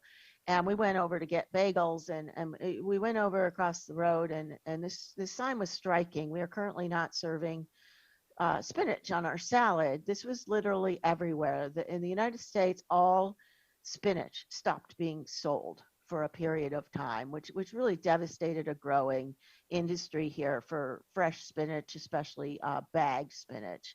But the reality here in California, and I have to admit, I have not visited Korea or Asia, and I'd be fascinated to see what your ag systems look like. But one of our challenges is that we do have side-by-side agriculture in our landscape, and we produce in California, we produce a huge amount of food that feeds our nation because of our weather and our good soil and our climate and so on. Our so-called California Central Coast, south of San Francisco, we call it the salad bowl of the nation, grow many specialty crops, not just leafy greens, but strawberries, artichokes, many other crops. And we also have some animal agriculture, not a lot. It's not big feedlots or dairies in this area. It's mostly rangeland cow-calf operations, which actually makes it tricky because you wouldn't think cows, low-density cows out on rangeland would be a huge risk, or the riparian corridors. But a combination of these are clearly causing a risk. And I think it's a low probability but very high consequence situation where we end up with a large-scale outbreak in this setting. This is a picture of a typical outbreak investigation. When you come out to a farm, once you've done a trace back that takes weeks, and you get there and the field is fallow and dry and baking in the sun, and you think, what are you going to sample? And typically with these investigations, you start with Google Earth and make a map. What is surrounding these fields? In this case, the actual implicated spinach field was just 2 acres, small area surrounded by a riparian habitat with the San Benito River, vineyards, which are very common on the Central Coast, where we have vegetable crops as well as cattle rangeland. And again, these were not feedlots. These are cow-calf operations. And, you test product, you can test and test and test, and sometimes thousands of tests, you never find the E. coli 0157. And so it remains a mystery to this day to me, especially with field product testing proactively, that it is so hard to find this pathogen, and yet sometimes it creates a large outbreak. Always you look at irrigation water because that would be an obvious way to spread the bacteria in this, but again, you often don't find anything. In this particular region, the water is well, it comes from the ground, and so it's not on the surface exposed to the environment. And in this investigation, no pathogens were found in irrigation water. It turns you to adjacent land use. And in this particular outbreak, there were grazing cattle nearby, not right next to the spinach fields, but within a mile. And they did have impact on the watersheds, but this surface water is not used for irrigation. So again, it comes down to a mystery. How is this pathogen moving around? And this is where we look at wildlife as well as another potential vector. In this particular location, we have feral pigs, a hybrid of domestic and wild pigs that are a nuisance animal. They can cause damage to our native plants and wildlife, and they can spread animal diseases. And in this case, we found that they were also carrying E. coli 0157 that was found in the cattle herds. And so they were clearly sharing it back and forth. And we did some molecular epidemiology and published a paper in Emerging Infectious Diseases, showing these relationships on this particular ranch. And, what it came down to is that we had no evidence of gross contamination. The growers did not allow fecal material to go into the food supply, but there was a paper by Daniluk and Schaffner that did some modeling that I think is really important to keep looking at. They started at the level, the second box over, the level of some event happening in the field. And I use this is from a paper on wildlife that I published in CAB Reviews that focused on animal intrusions. But in the original modeling paper, it could have been water contamination, bioaerosols, some low-level contamination, maybe even less than 1 log CFU per gram, contaminating at the field level, which to me is scary because that's not much. And they did modeling, whether it was animals or water. If there was later cross-contamination at harvesting, and then they mix, the way that, in order to send these vegetables all across the United States and into Canada and, have this salad bowl, it means mixing fields together. So a bag of spinach doesn't contain spinach from one farm. It can contain spinach from multiple farms. In this particular outbreak, 4 different farms, and one of them is where we found the outbreak strain in surface water, wild pigs, and cattle, and soil. So, but to have this actually end up a full-blown multi-state outbreak, probably from this modeling requires cross-contamination as well as some type of temperature abuse to allow amplification as that product moved to across distribution to the stores and finally to the consumers. And, a lot of my research has been on the left side of that continuum, but I think this whole area of produce food safety and how it relates to farm practices, farm animals, and wildlife interactions needs to continue thinking about, what happens when it leaves the farm and how can these pathogens later amplify. And, just to, our industry out here, I'm going to give them a little bit of plug here. This was devastating economically, as well as the people who lost their lives or had damaged kidneys, and just that it was just a terrible outbreak, and it hasn't stopped.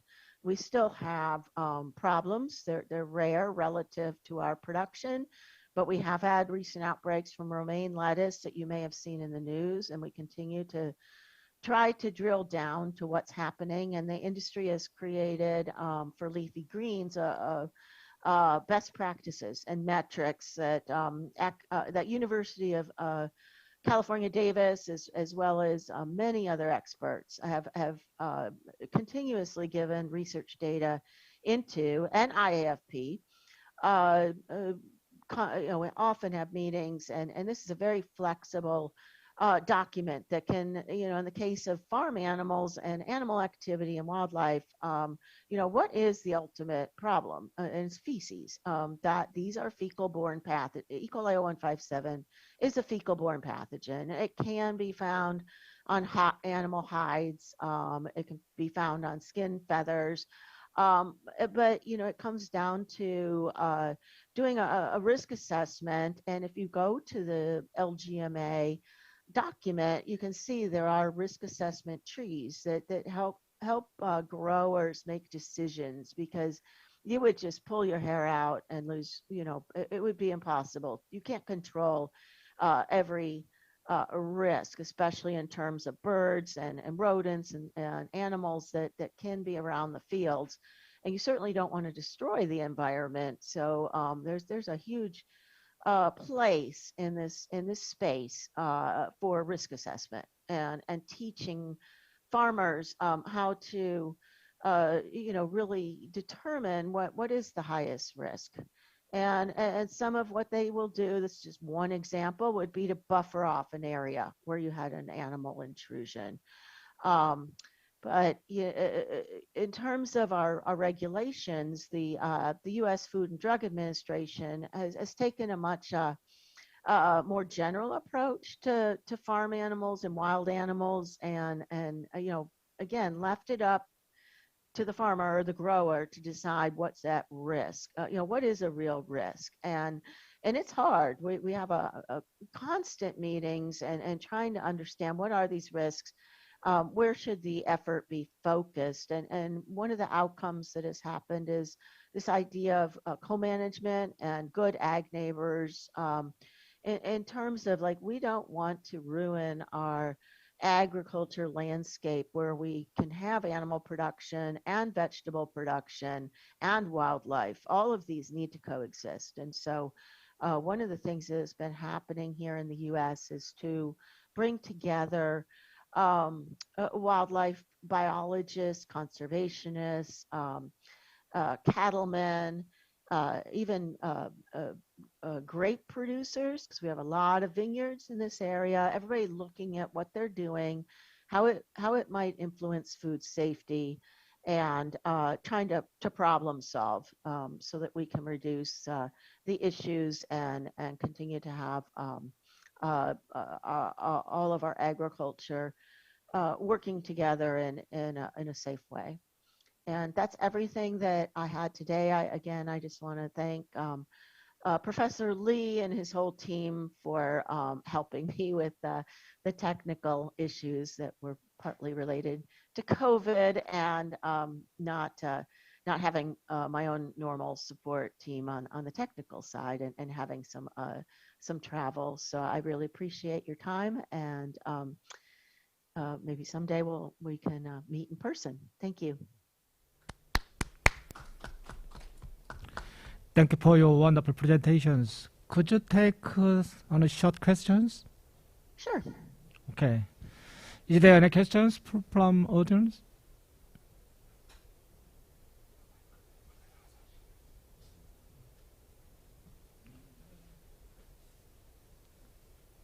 Okay, I have a very short questions. It is very difficult to important issues, pathogen transmission from domestic animal to environment. Do you have any specific idea or strategy to control pathogen transmissions in general? Please. In general, well, if I understood the question correctly, so as one example might be, I gave the example of the Salinas Valley area south of San Francisco, but we have other growing areas such as down in Southern California and Yuma, Arizona, where we do have large feedlots and, very concentrated animal agriculture. And so you might have a feedlot that could have 60,000 head. and that is in proximity to vegetable growing areas. And so one of the ways to prevent contamination of the environment is to have setbacks, and also to treat the surface water. So down there, right now for surface water going on leafy greens, it is being treated with chlorine or other approved methods because that we have this risk. Okay, thank you. Any other questions? Okay, we close this presentations, and then let's move on to next presentations. Okay. Second speaker is Professor Yoo-Han Sang. He received DBM MS degrees from College of Veterinary Medicine of Seoul National Universities in 1992 and 1984.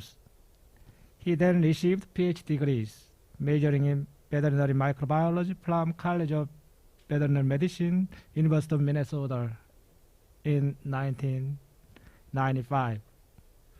Dr. Yoo-Han Sang is currently Professor of College of Veterinary Medicine of Seoul National Universities. His research field of interest is pathogenesis of infectious disease in animals, zoonotic infections, development of new diagnostic method, and vaccine against infectious disease in animals. Today's presentation title is How to Apply Next Generation Technology to Control Animal Disease. Please. Okay, thank you very much for nice presentation, nice introduction to me. Today, I want to give us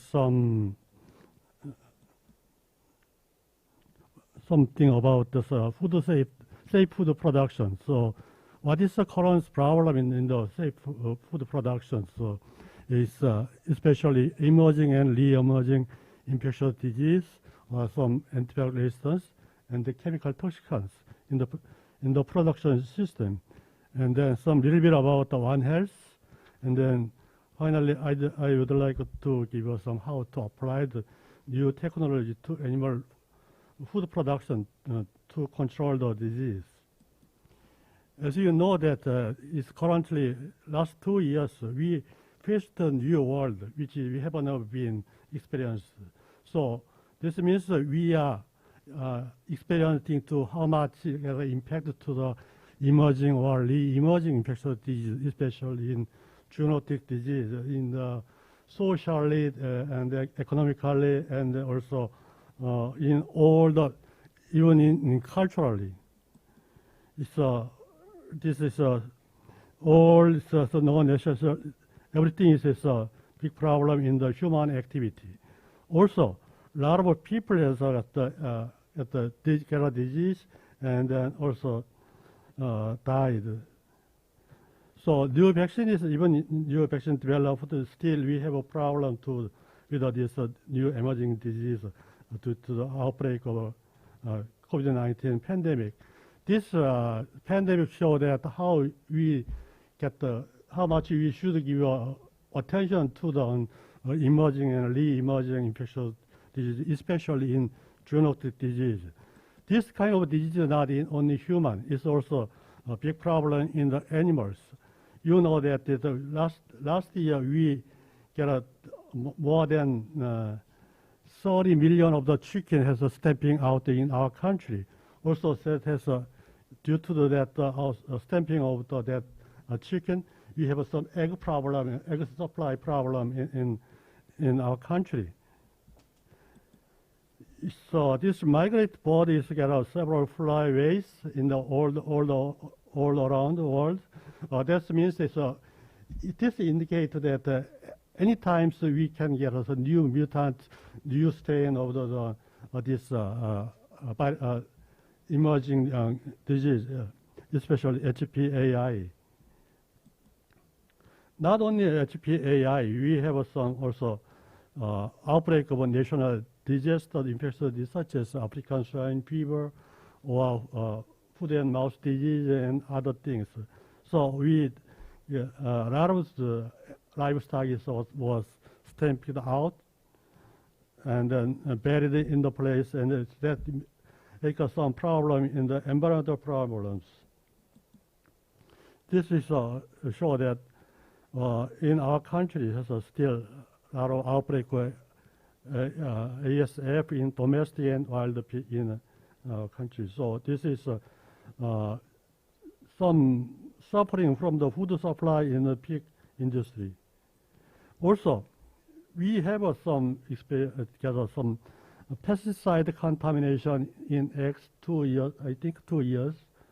That time also has some big problem in the egg supplies.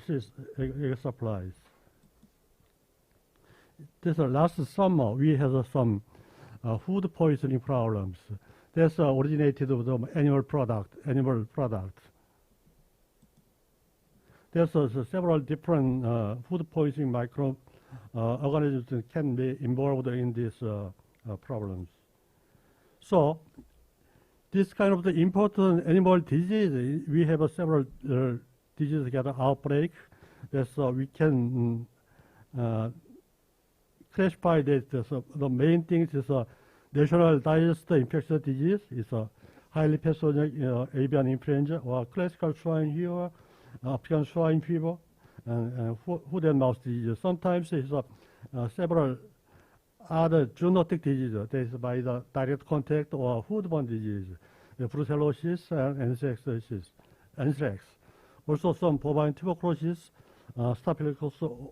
Staphylococcus aureus infections, Listeria, Salmonella, Campylobacter, or E. coli or BSE. That's some closely related human disease. Even it's not transport to the human, but still has some make a problem in the food production by the chronic wasting disease, such as bovine viral diarrhea, calf diarrhea, or some mycobacterial infection and other diarrhea in newborn calf. So how we can get us control them? How we can by the controlling that kind of disease, we get some constant and safe food production. That's our first questions. And then next I'm going to move to the zoonosis. You know that what is a zoonosis?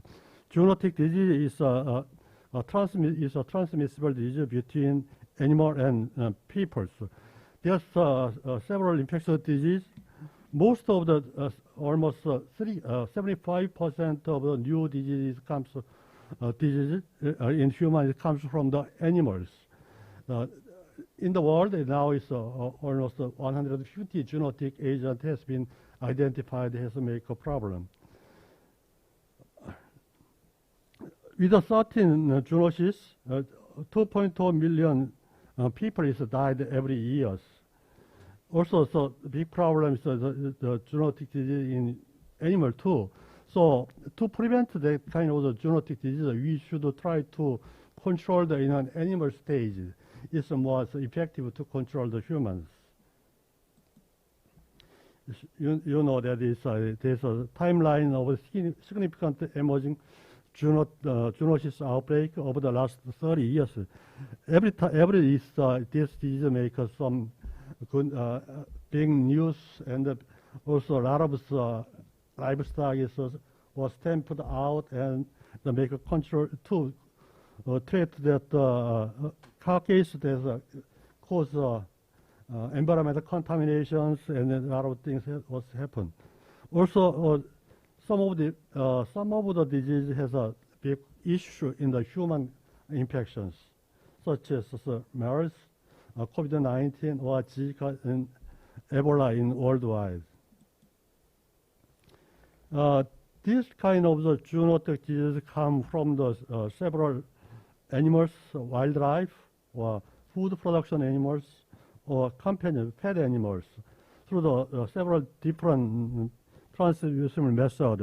Some arthropod or direct contact, or sometimes direct contact is with the animals. Some is through the food chains.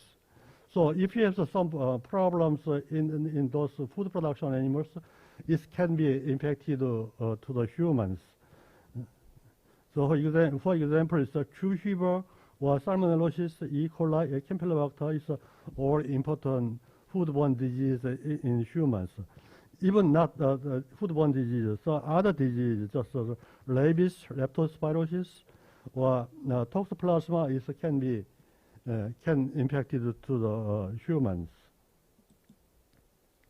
So that's why that kind of disease comes from. There's several reasons, but the main thing is industrializations, population growth, geopolitical problem. That thing is also global trade, decreased biodiversity, or some migratory movement, ecosystem degradation. Those things make some global changes. Due to this change, new infectious disease or non-infectious disease with some chemical toxicants is emerging, sometimes re-emerging. That is especially in emerging or re-emerging disease, we think about some problems with microbial agents and the human host, the human environment. This is those things can be changed and then cause a disease in human and animals, or sometimes through the environment. Now, really move to the antimicrobial resistance. You know that the first time the penicillin was discovered, a lot of people get some very upset because it's now at that time all the infections can be controlled by this penicillin, but the new antibiotics. But now, new problem is antibiotic resistance is a big problem in the globally.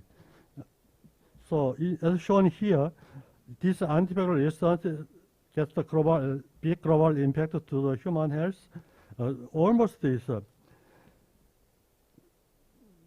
700,000 people is died every year, or so big money is lost, and then also not only the humans, also it can get also impact to the environmental impacts. Why is that kind of things happen? There's several reasons, but most of that things is due to the overuse or misuse of this drug, antibiotics or chemicals. So they induce some antibiotic resistance in human and animals. Sometimes this bacterial agent can be transported between the animal and human.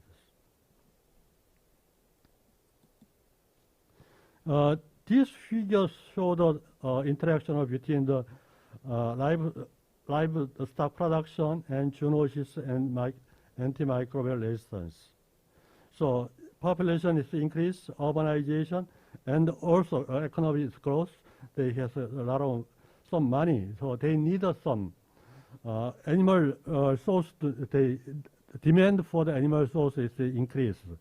So to produce to satisfy that demand, that we use intensify the livestock productions. So that is maybe land use change or high pathogen burden or some vector population. There's a new emerging zoonotic disease comes out. Sometimes to control this pathogen, use prophylactic antimicrobial use. That is come out as antimicrobial resistant bacteria. Sometimes through this bacteria go through this animal livestock product foods. So foodborne disease get into the humans. So it maybe get an impact to the human health and nutrition. So everything is this infectious disease, antibiotics, and the chemicals is closely related with human, animal, and environmental. So to control that things, only one side control is not enough to control the whole things. That's we try to the One Health. There's several definitions on the One Health, but main principle of this One Health definition is how we can collaborate with multiple health science and professions together to control that infectious disease, not only infectious disease, chemicals, toxins, and other things. To do that, you should communicate and collaborate with all aspects of the human care, health care of the human, animal, and environment together. Otherwise, it's very difficult to control all this infectious disease or chemical contamination and in food supplies. So in the human health, there's looks like human health. There's several things involved, such as antibiotic resistance, or some infectious disease, non-communicable disease, or human medicine, public health, and things. Also, animal health, zoonosis, epigenetics, or veterinary medicine, or domestication, and also it's closely related. Also, in environmental things, urbanizations, or cycle, reservoir, ecology, and legal frameworks, cultural practice is involved. That things also looks like but independent, but they are closely related together, and then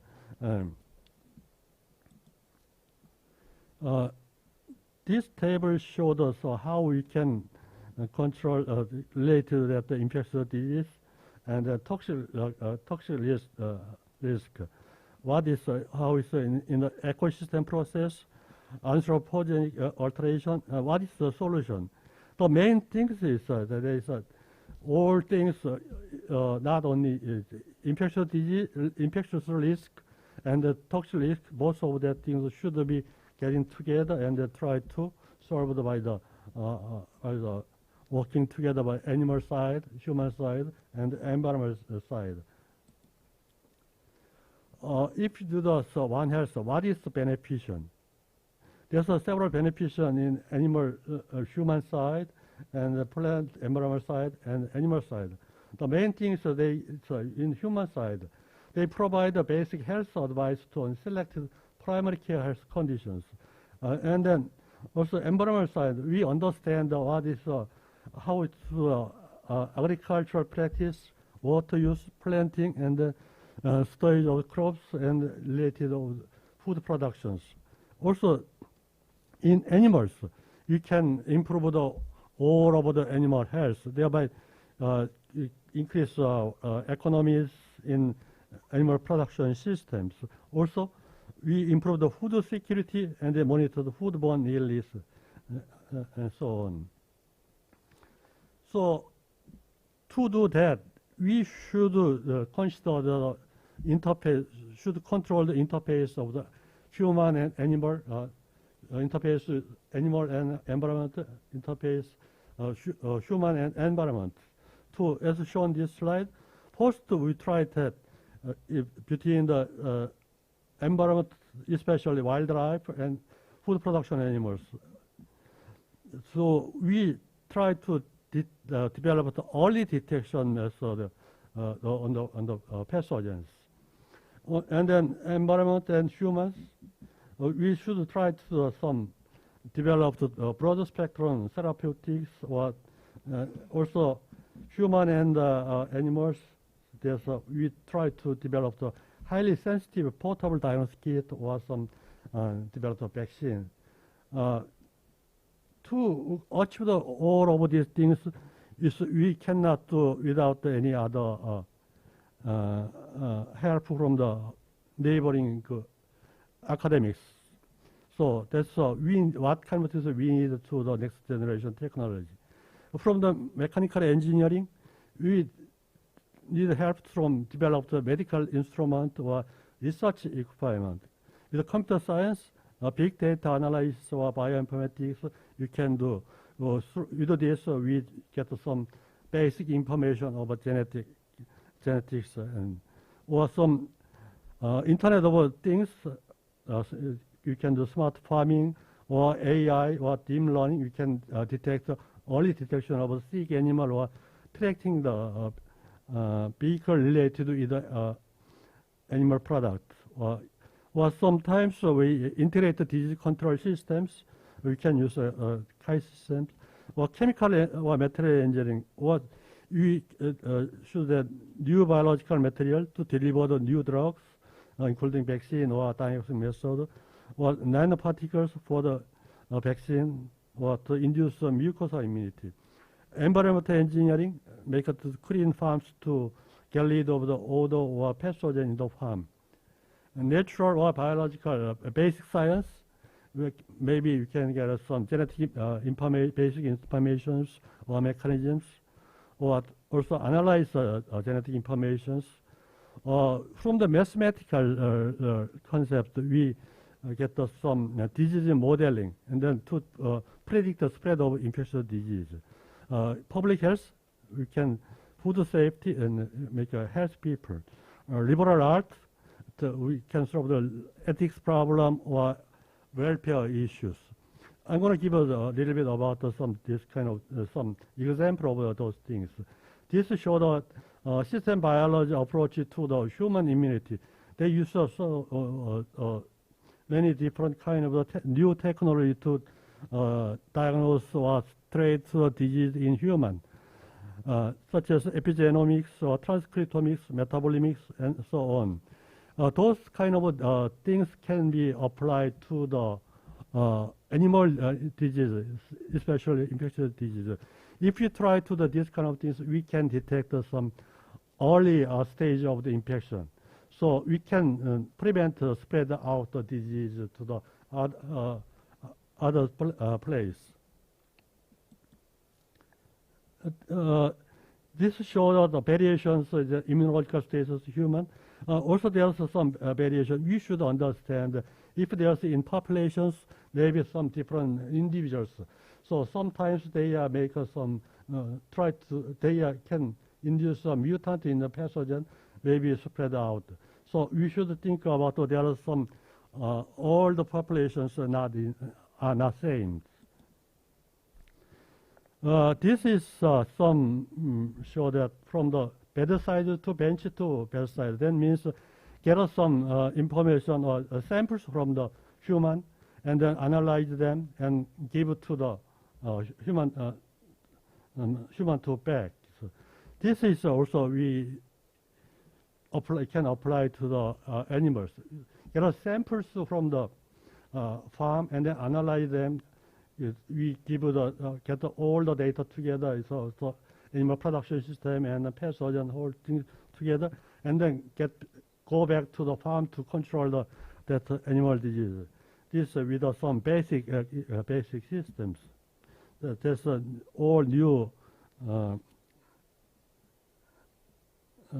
technologies. To develop the vaccine also is very important to control the animal infectious disease animals. So we should get an idea from the vaccine design and delivering technology from the human disease or some basic science, and then we can develop some new vaccine to control all those, prevent all serotype or some mutants. You know this how is mRNA-based technology is important for the control the animal disease, not animal disease, all the infectious disease. It is show that this is easy in handling and not expensive and strong immunity for using animals. This show that what's the difference in the conventional mRNA and self-amplifying mRNA is also new technology you can apply to the animal disease. This show that what is the advantage and disadvantage of this mRNA technology. So if we get a target pathogen, we get to analyze the genome, and then we get some information to the computer system, and then design the vaccine, and then develop the things. So, and then we make some GMP manufacturing of mRNA vaccines and vaccinated not only human to the animals. In this case, it's much easier to cover the mutant of the new variants. This show the self-assembly mRNA vaccines. This is how to apply what is the mechanism of these mRNA vaccines. So, as some examples, is nanoparticles. So, not only nanoparticles, maybe in the future, what kind of small particle can be developed, we don't know. So you can use that things delivery of the antigens, especially vaccine, to induce mucosal immunity. This mucosal immunity very important in the all the human and animal infection, because it's all the pathogen can impact the host through the mucosal membranes, respiratory system or GI tract system or reproductive system. Also, a lot of the surface area to compare the skin, and then so produces a massive production of IgAs in these things. So if you can induce a mucosal immunity by those systems, you can protect the first line of the entry of the pathogen. So more effective to control by the injectable vaccines. This will show that also inductive side, so gut associated or nasal associated, bronchus associated lymphocyte. There's several places. The effective site, lamina propria, similar places, intestine or also respiratory tracts or other some reproductive tracts. So these things administrated route, and some vehicles, what we don't know what kind of things vehicles we did, but the small and targeted vehicle is more easier to develop, to induce strong mucosal immunity. They show that things this effective intradermal needle-free vaccination in piglet in compared to intramuscular vaccinations. It's similar, almost the same effect they can get. This show that also data. Also, we can use some mathematical tools to modeling and prediction of infectious disease in animals, or not animals also can use the human applications.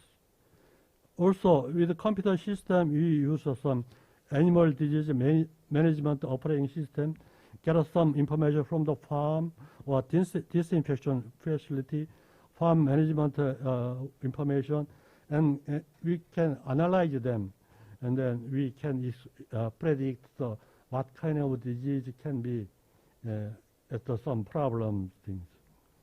This is from the without any help from the computer science or the engineering part, we cannot do. This is monitoring the abnormal signal in animals by application of the some smart portable phones and other things. Also, you can use some integrated biosecurity system to predict and prevent the transmission of the infectious disease. So to do that, we first to prevent that kind of infectious disease or non-infectious disease, we should prepare some information, all things.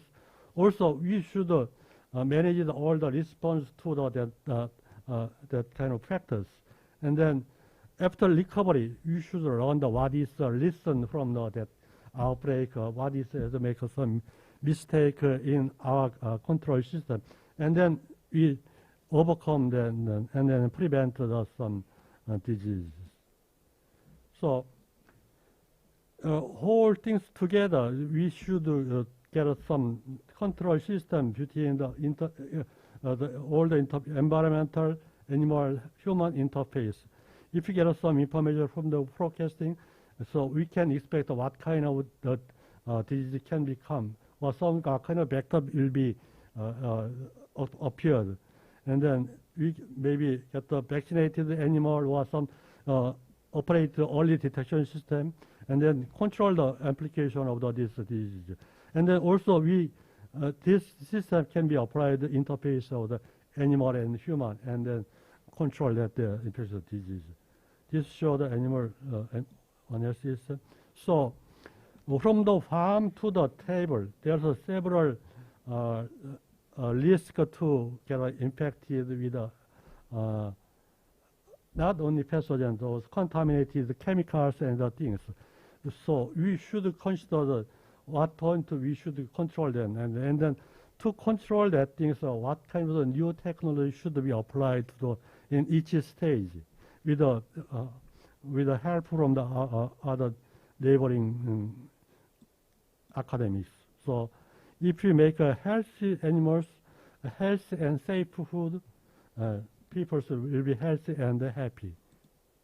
So to do that, we should, through the One Health, that is all the veterinarian, agricultural work, or some healthcare work, policy maker, all other scientists collaborating, communicating, coordinating together.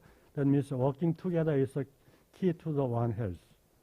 So we don't have any information on the outbreak or in the unexpected infections in the human animal in near future. So we should collect all the information around the world. And then also, concept of the One Health should be expanded to the not only human, animal, environmental, to the other technologies, engineering or liberal art and other things. And then we communicate, collaborate, cooperate with them. Also, integrated monitoring system we developed, applied to the farm system to minimize impact from the disease based on the One Health. We should think about what is the next obstacle problems in safe food productions in the near future. Thank you very much. Thank you for your wonderful presentations. So One Health is very important issues in now. So is there any questions on the floor?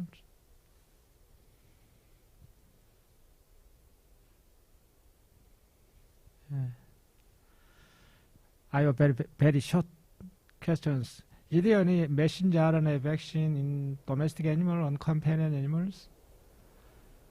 I think can be tried to the domestic and companion animals both together. But now you don't have a commercial one yet. Oh, thank you. Is there any other questions? Okay, please give Dr. Yu big hand. Thank you very much. Okay. Let's move on to next presentations. Please, Bang. Thank you. As Professor Han mentioned, our last two speakers will be introduced by myself.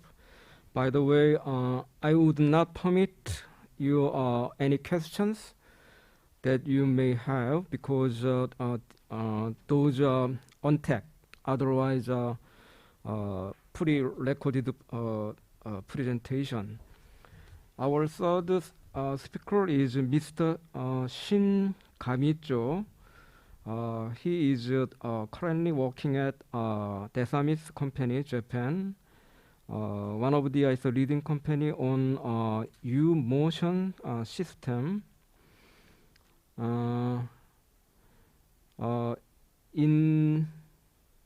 Since 2020, he's a new kid on the block in this business. He joined this company because he really interested in solving the labor shortage in livestock industry using U-motion system. He did his master degree in biology, Tohoku University, Japan, in 2014, and he worked. He had 6 years experience in a chemical trading company before joining DESAMIS. He will introduce the smart farming system in Japan.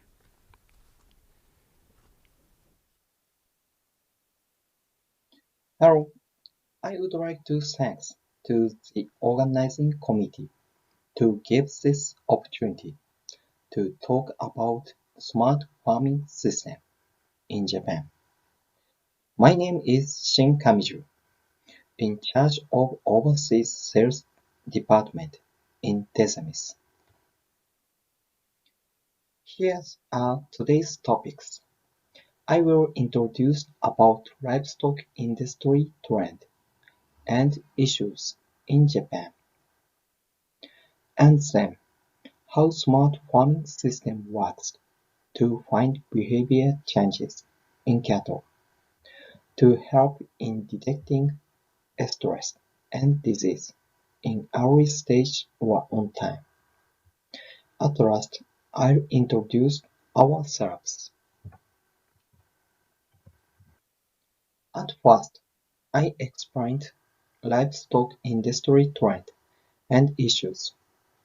Probably, livestock industry trend and issues in Korea might be too similar to what we have in Japan. While the total number of farms in Japan is decreasing, the number of cattle per farm is increasing, and that requires the farms to be more efficient in monitoring their cattle. Farm requires the more efficient monitoring system. And here are issues that farmers should deal with. One person manages many cattle. Not enough time to observe cattle. Missing signs of stress behavior and disease. Unable to take time off. Hard to share information between staff. Most cattle information are handled in paper. So, how smart farming system can help to solve these issues?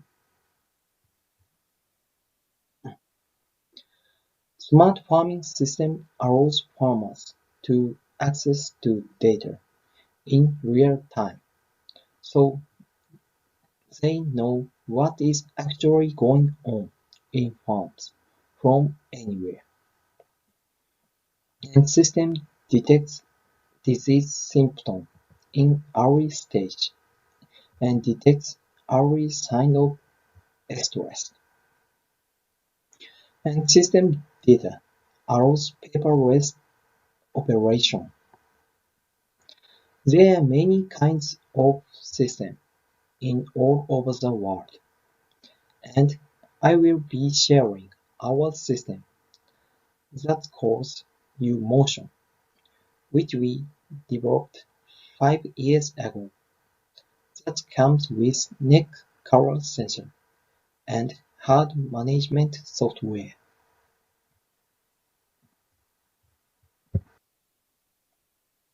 Our system, U-Motion, consists of sensor and herd management software. We provide neck color sensor and herd management system as service. That's more than 110,000 head of cattle are already wearing all over Japan. So, next, let me explain how the system works. The antenna catches the radio wave from the sensor, and the data is accumulated and analyzed on the cloud through the receiver.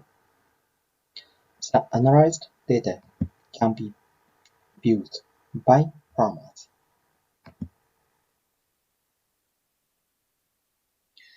This This is activity graph, which can sing on U motion.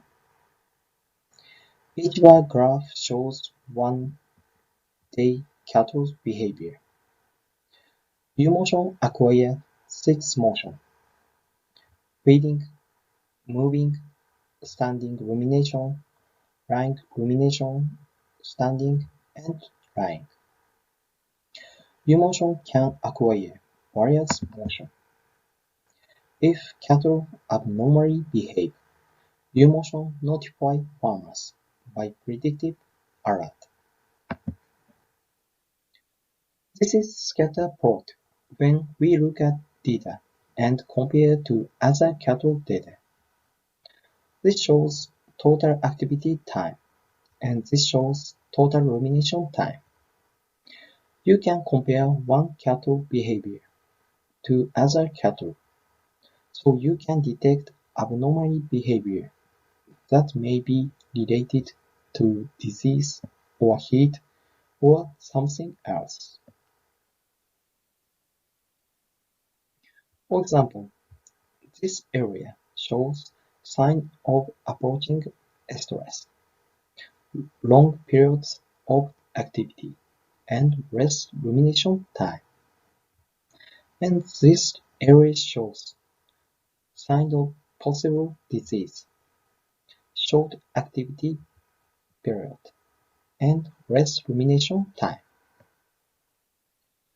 Putting all these behavior data together, AI will allow us to know predictive alert, heat, acute disease, calving, and so on. So farmers can strategically make next action, what they should do to cattle. Our system will allow us to detect any abnormal behavior. By quick detection of this disease will allow us to take earlier action to treat animal. And heat alert can help farmers to perform efficient insemination at the right time. So next, I would like to show you individual case of disease that detect with our system.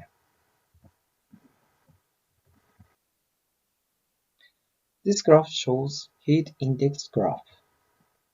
This graph is 7 days scale.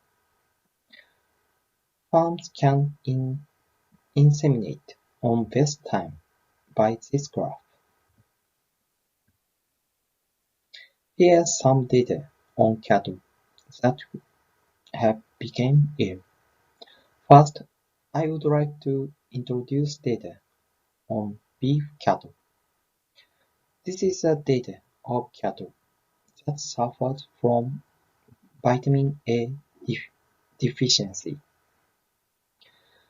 The amount of feeding time decreased for 3 days. In the end, the time of activity decreased, and the standing and lying time increased. When we look at this cow, it was foaming badly at the mouth. Case of chronic disease, feeding time decreased and inactive time increased, as you can see. The symptom is getting worse gradually. Vitamin A deficiency is to be expected.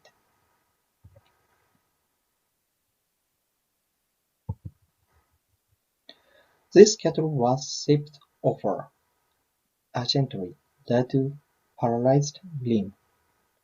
Paralyzed limb occurred due to difficulty in standing up on its own self. This time. But the cattle wasn't in best condition before. Farmers may have been treated earlier. This orange color, which indicates standing rumination time, is increasing this time. And we know that the orange color increased when the cows are panting, coughing, or breathing hard, and may have pneumonia or fever, will have an increase in orange. In this case, you must notify the farmers the acute disease alert.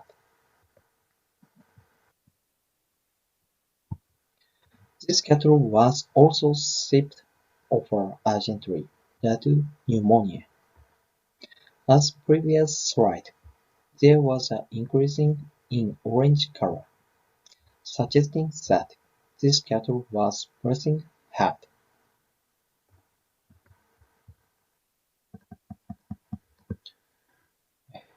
These cows died this day. These cows died suddenly with crown. When you look back at the data, there was gradually decrease in activity, indicating that there was sign. By review the data, you must help investigate the case and take countermeasure for next time.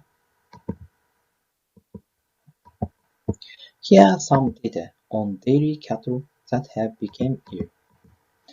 This is the data of a cattle with mastitis.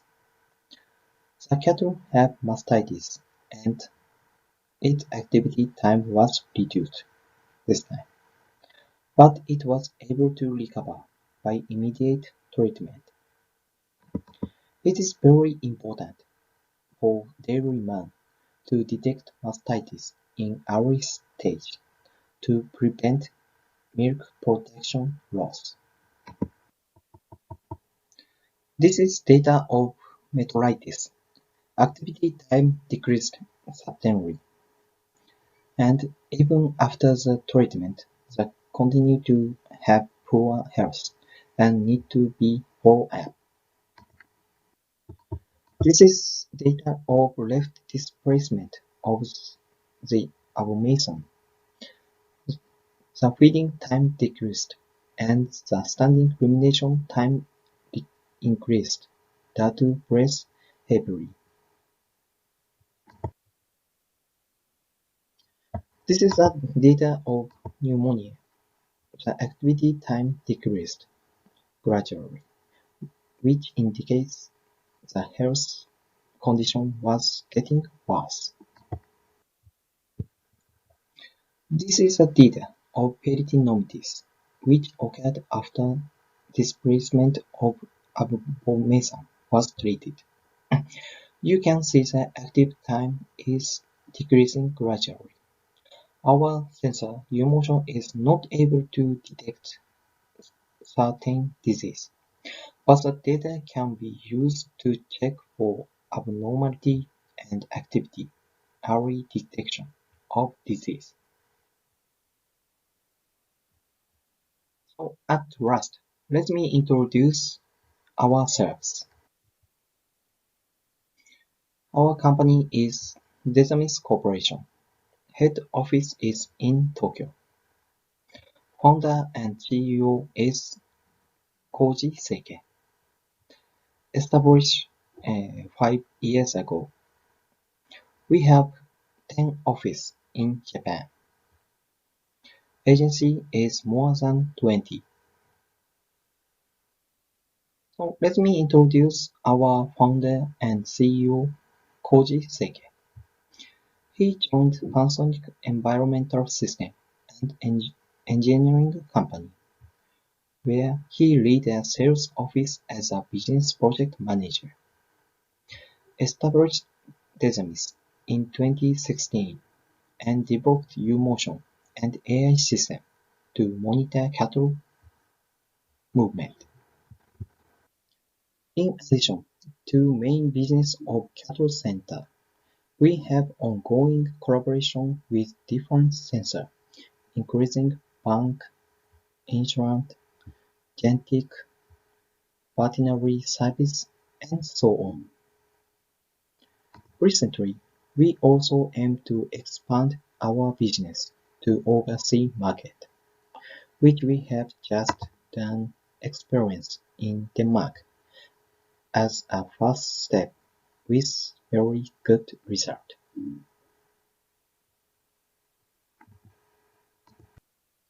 Thank you for your gentle hearing.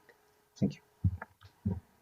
Okay, thank you for your nice introductions of your U motion system, Mr. Shina Kamijo. Thank you very much. Let's keep on schedule and go straight ahead the last talk. Last talk will be done by the Professor Shureshi Nishirajan in Animal Science Group of Wageningen University and Research, Netherlands. His research focus is on digitalization of livestock farming, and he developed sensor technologies and artificial intelligence-based solutions for enhancing the animal welfare, livestock health, and the way to improve sustainable animal production system. Over the years, his fascinating invention, a facial coding platform, has grabbing my attention, which measure emotions from cows and pigs. Except that on farming, he developed the on-farm sensing platform for rapid detection of avian influenza and the poultry coronavirus, handheld rapid sensor system for identifying allergens in food samples, cow-side detection, test for ketosis and metabolic disease disorder, etc. Professor Sureshi Nishiranjan did his master's degree and PhD degree from the Department of Biosystem Engineering at University of Manitoba, Canada. He is registered as a professional certified coach by the International Coaching Federation and providing his knowledge and consultancy to industry. He will talk about the animals in future food systems, sensory for smart farming.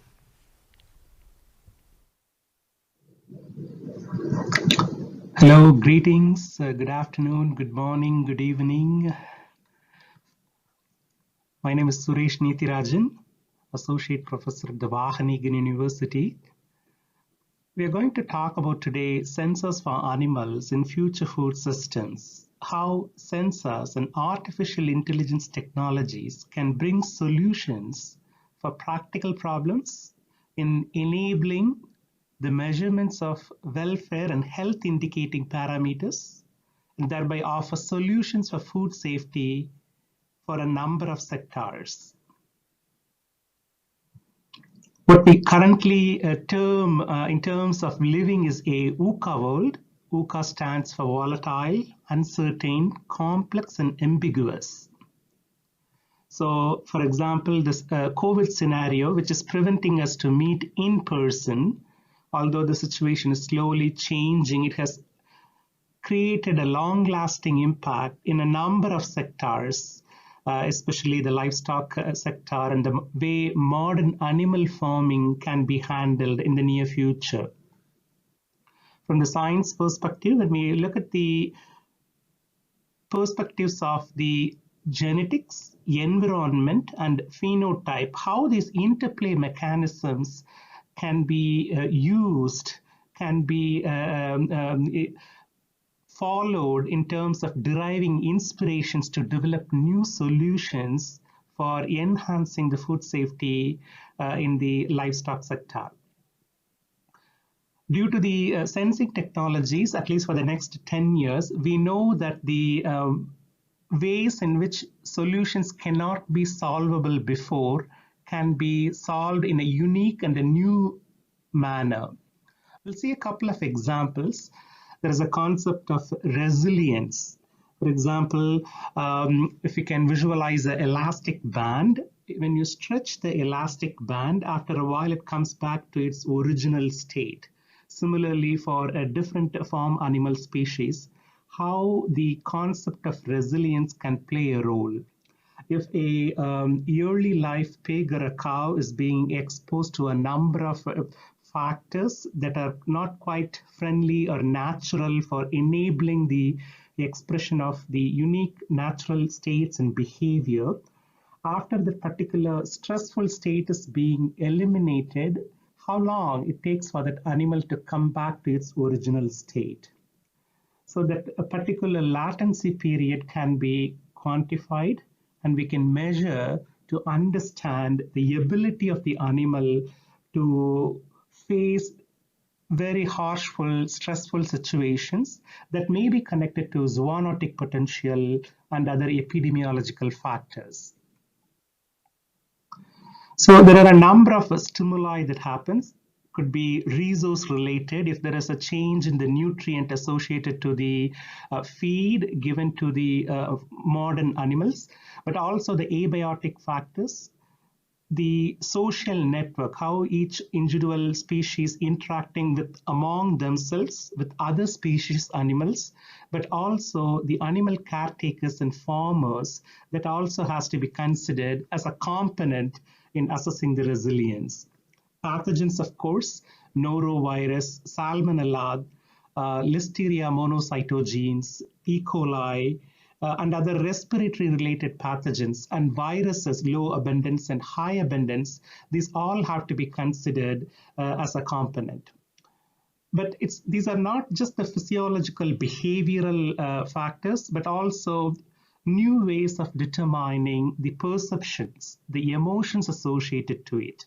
What I would call as a feelings, a valence component, how the internal state of the affective states of these animals can be tapped into. Can we be able to measure and connect that external manifestation of the behavior to the animal's capacity, mental capacity, physiological capacity, behavioral capacity in facing and overcoming the barriers associated to the stimulus.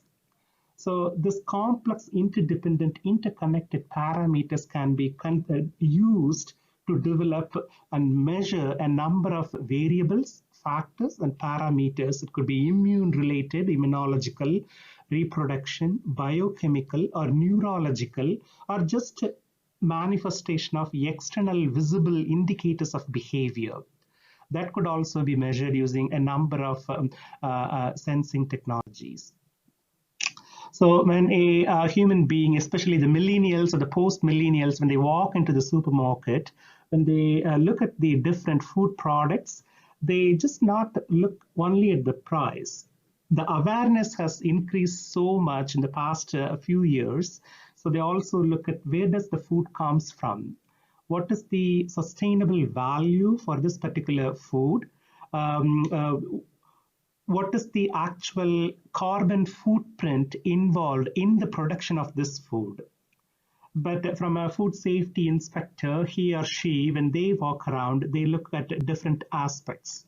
Health and wellness, how much nutritious it is, what are the social impact the particular food product can create, how much transparency involved, the logistics behind the farm to the fork, through the supermarket. Those are different factors that are analyzed and considered by the consumers and other involved society members.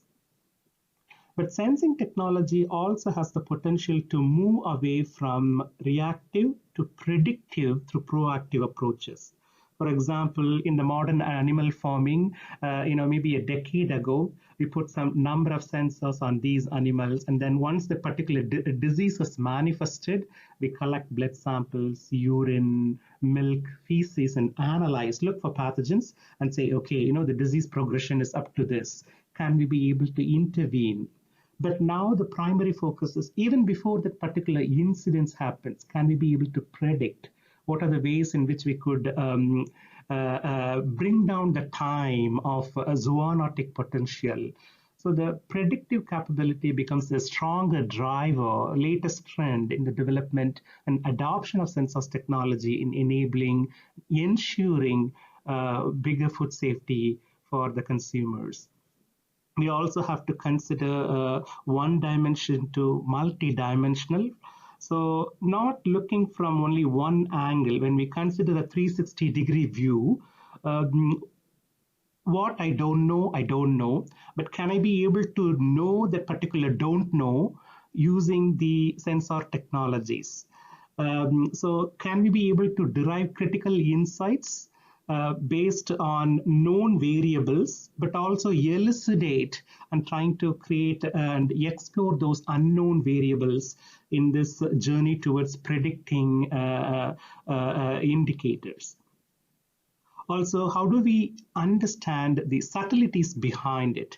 Rather than looking from a gross level, can we go deep dive into developing new ways of providing solutions for number of sectors associated to livestock, especially considering pigs, cows, and chickens?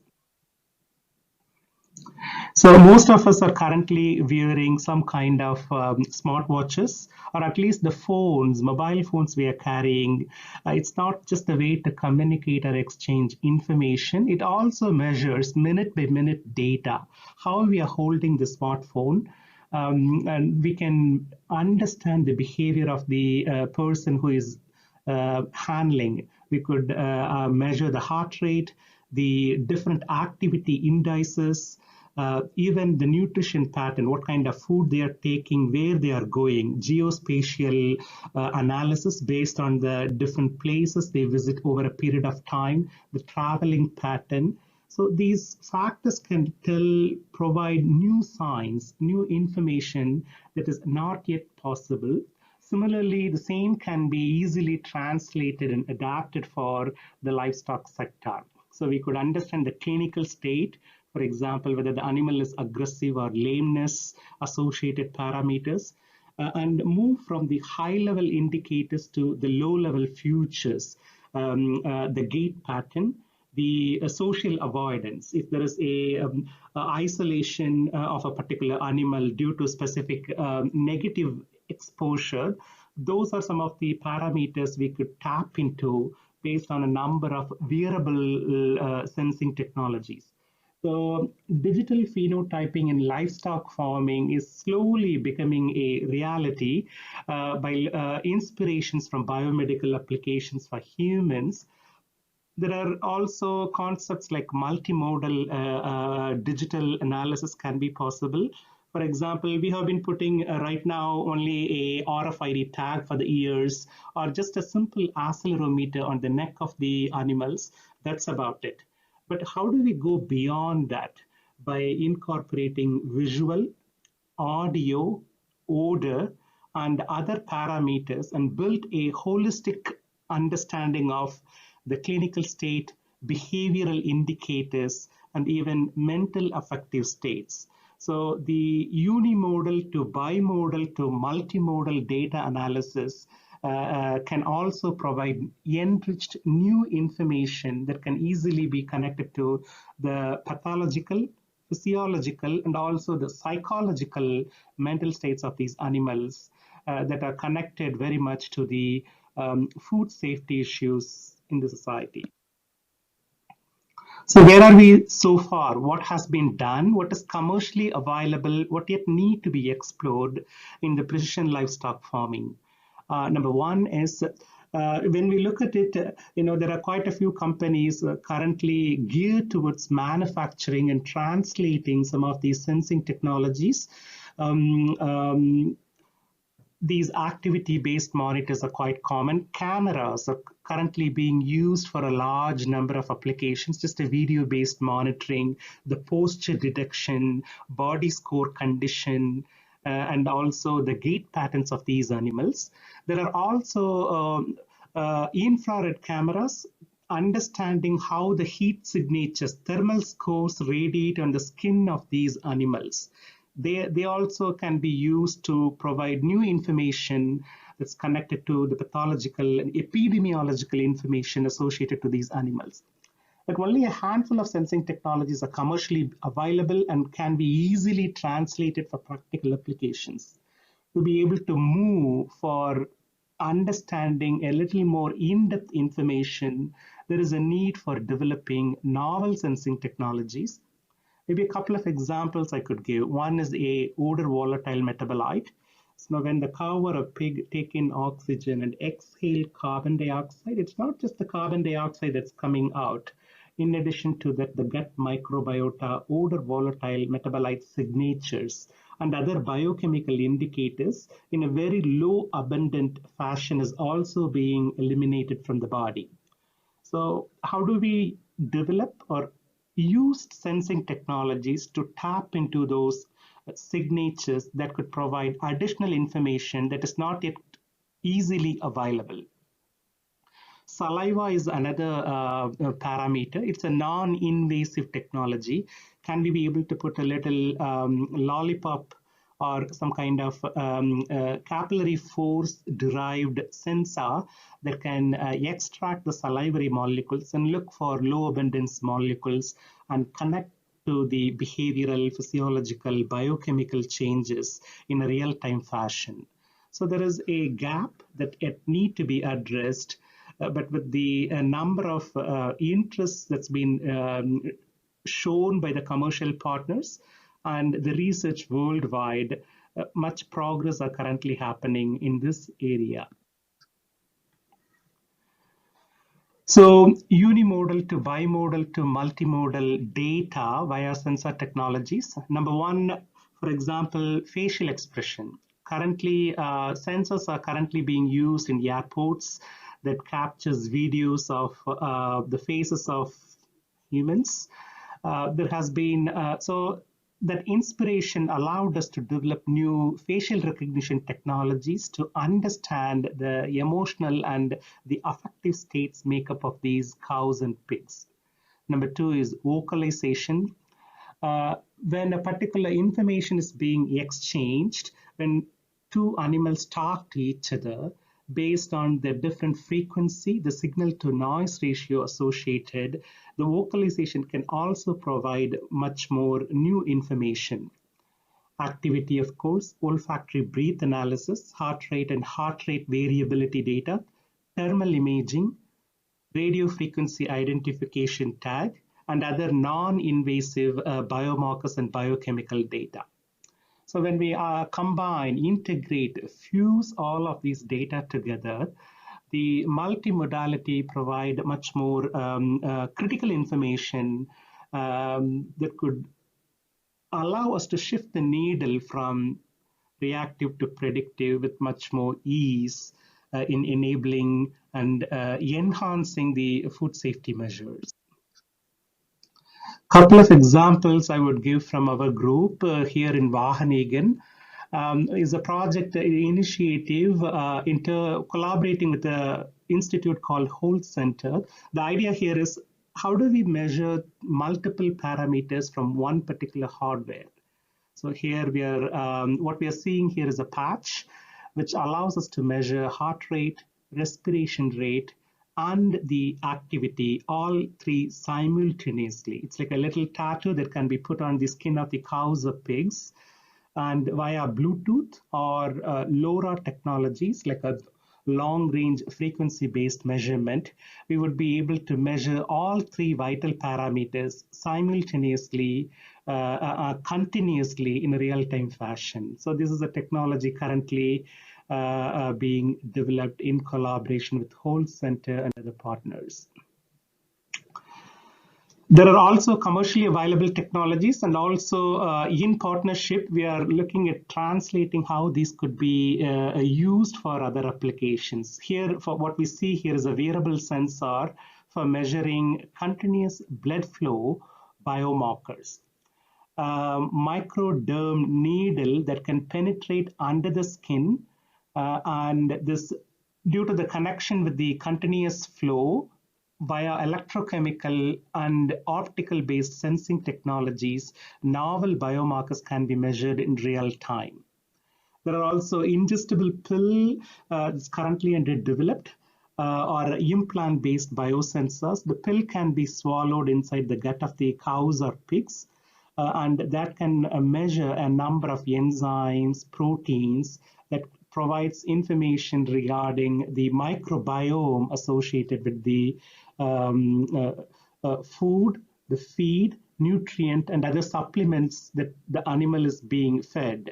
So we can determine the relationship to the gut, to the brain, how the connections, and because of the connections, how different variations in the physiology as well as the behavior is causing. Of course, we also take into account the feces and poop and milk and urine and do a correlation analysis to determine the different indicators associated to the health of the animal. I will give you quickly a couple of examples regarding how video technology can be used, currently being used to measure a number of parameters. We developed a platform called ChickTrack, which has the ability to measure the gait pattern and the activity of the chickens inside poultry industry. There's a quick demonstration. So what we see here is this is a 100% non-invasive. There is no manhandling involved. By using artificial intelligence, machine learning algorithms, we are able to measure every step the chicken is making, and also able to track what is the preferential migration pattern of these chickens inside the particular video. How many times these chickens are basically moving towards the feed, towards the water stations, how do they interact with each other, what kind of social network they connect and make. So those kind of quantitative information can be made just by video analysis with the help of these algorithms. So an example of the architecture of the model. So this is not just a proof of concept. This can be easily translated to industry by working with the hardware architecture and other manufacturers in scaling up, in commercializing for large scale applications from just a proof of concept experimental phase. So some of the ways, how do we enable this technology for low resource settings versus high resource settings? For example, if it's an intensive poultry production, such as in Netherlands, we are the one of the top 3 exporters here in for the world in terms of agricultural output productivity. But what is the possibility of using this technology for low resource settings, maybe an Asian country or African country, that can also be done perhaps in a semi-quantitative or a more of a qualitative approach using low resource hardware components. So we try our best to make it more open source by providing some of these algorithms, the workflow processes, so people can pick it up and they can build their own systems for low resource countries. Here is an example of how this technology is being used in understanding the migration patterns. We are seeing a little circle here. There are a large number of birds that they tend to prefer to move towards northern direction than the south. The west is less, but the east is more.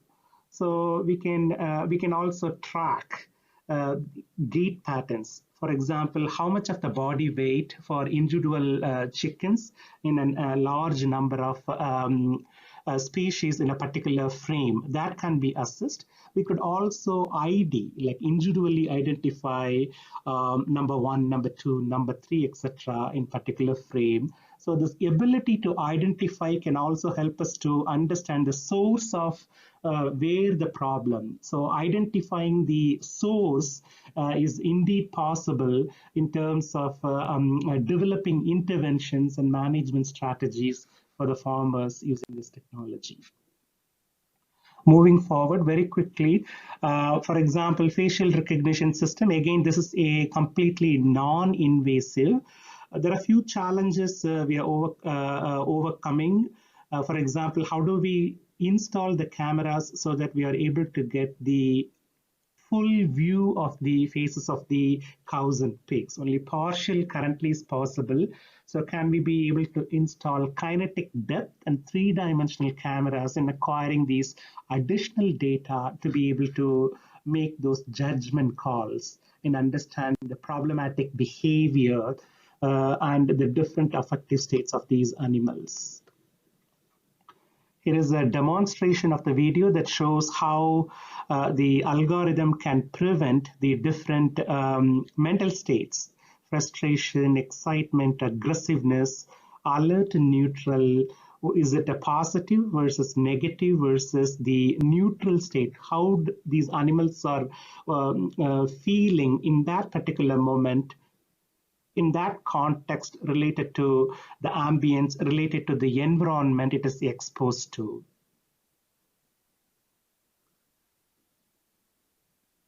Non-invasive insight to biochemical monitoring of physiological status via, for example, the use of sweat can also enable new forms of healthcare diagnostics and personalized hydration strategies. So it's more like a Fitbit type sensor technology that can measure not just the heartbeat and temperature, but also the biochemical analysis. For example, we could screen for low abundance molecules and provide understanding of the pathogens. Here in this case, we have demonstrated we could measure the paratuberculosis, byproduct of bacteria, using this particular device. So the real-time electrochemical lamp, or the e-lamp platform, can also enable us to understand the disease prognostics and disease diagnosis. There is also a new concept called theranostics. We can combine therapeutic and diagnostics together. So as soon as the disease is being diagnosed, the same platform can provide specific grades of pharmaceutical components injected into the body. So it's a simultaneous detection and therapeutic possibility via new sensing technologies, also at the forefront in terms of enhancing the food safety related aspects. Instrument versus instrumentless. For low resource settings, we could also use a number of platforms. For example, these microfluidic technologies, thread-based techniques. What we see here on the right side, there is a thread microfluidic biosensor. This was developed to understand and quantify and distinguish between the presence or absence of avian coronavirus and fowl adenovirus from respiratory samples, sputum of the nasal samples from the birds, especially turkey and the poultry birds, as well as the cows. So because of the possibility of real-time data transmission, as soon as the disease pathogen is immediately detected, that can be transported. The information can be made available readily to the decision-making persons. It could be a food safety inspector or the animal caretaker or the veterinarian then and there in that particular moment. This possibility of transmission of data in real time via these hardware and sensing technologies allows us to open up new ways of enabling food safety and also handling the epidemiological aspects towards health and welfare management of the animals. So that's not just about it. There are also quite a few challenges we need to overcome. Of course, the lack of internet speed in the rural area. How fast? Is there a latency associated? Is there a delay in the availability of technologies for a large number of users in rural sector? How efficiently the data can be captured and the data can be analyzed and shared and visualized for non-technical users? What are the ethical implications associated to it? The noble intention here is to solve a problem in animal health and animal welfare. But are there any unseen ethical implications? What about the human and animal interactions? Does it help to enhance the quality, or maybe make the create the distance between humans and animals, farmers and the animals? Those are some of the ethical implications we need to look at it. And also, are we looking at objectifying these animals? Or we make it much more mechanical oriented rather than looking at these animals as a living being? So how these sensor technologies either enable or disable this quality of interactions has to be seriously considered when developing some of these technologies. Well, thank you so much for this opportunity to connect with you. I wish you a wonderful day. Thanks a lot. Bye. Yeah. Many thanks for our speakers and all of us. Okay, okay, Professor, please wrap it up. Yep. Thank you for your attention. We're going to close session 2, Smart Animal Farm and Food Safety. So we're going to have another session tomorrow morning around 9:30. The session title is Smart Aquaculture and Food Safety. Please have a good dinner and come back to tomorrow morning. Thank you very much.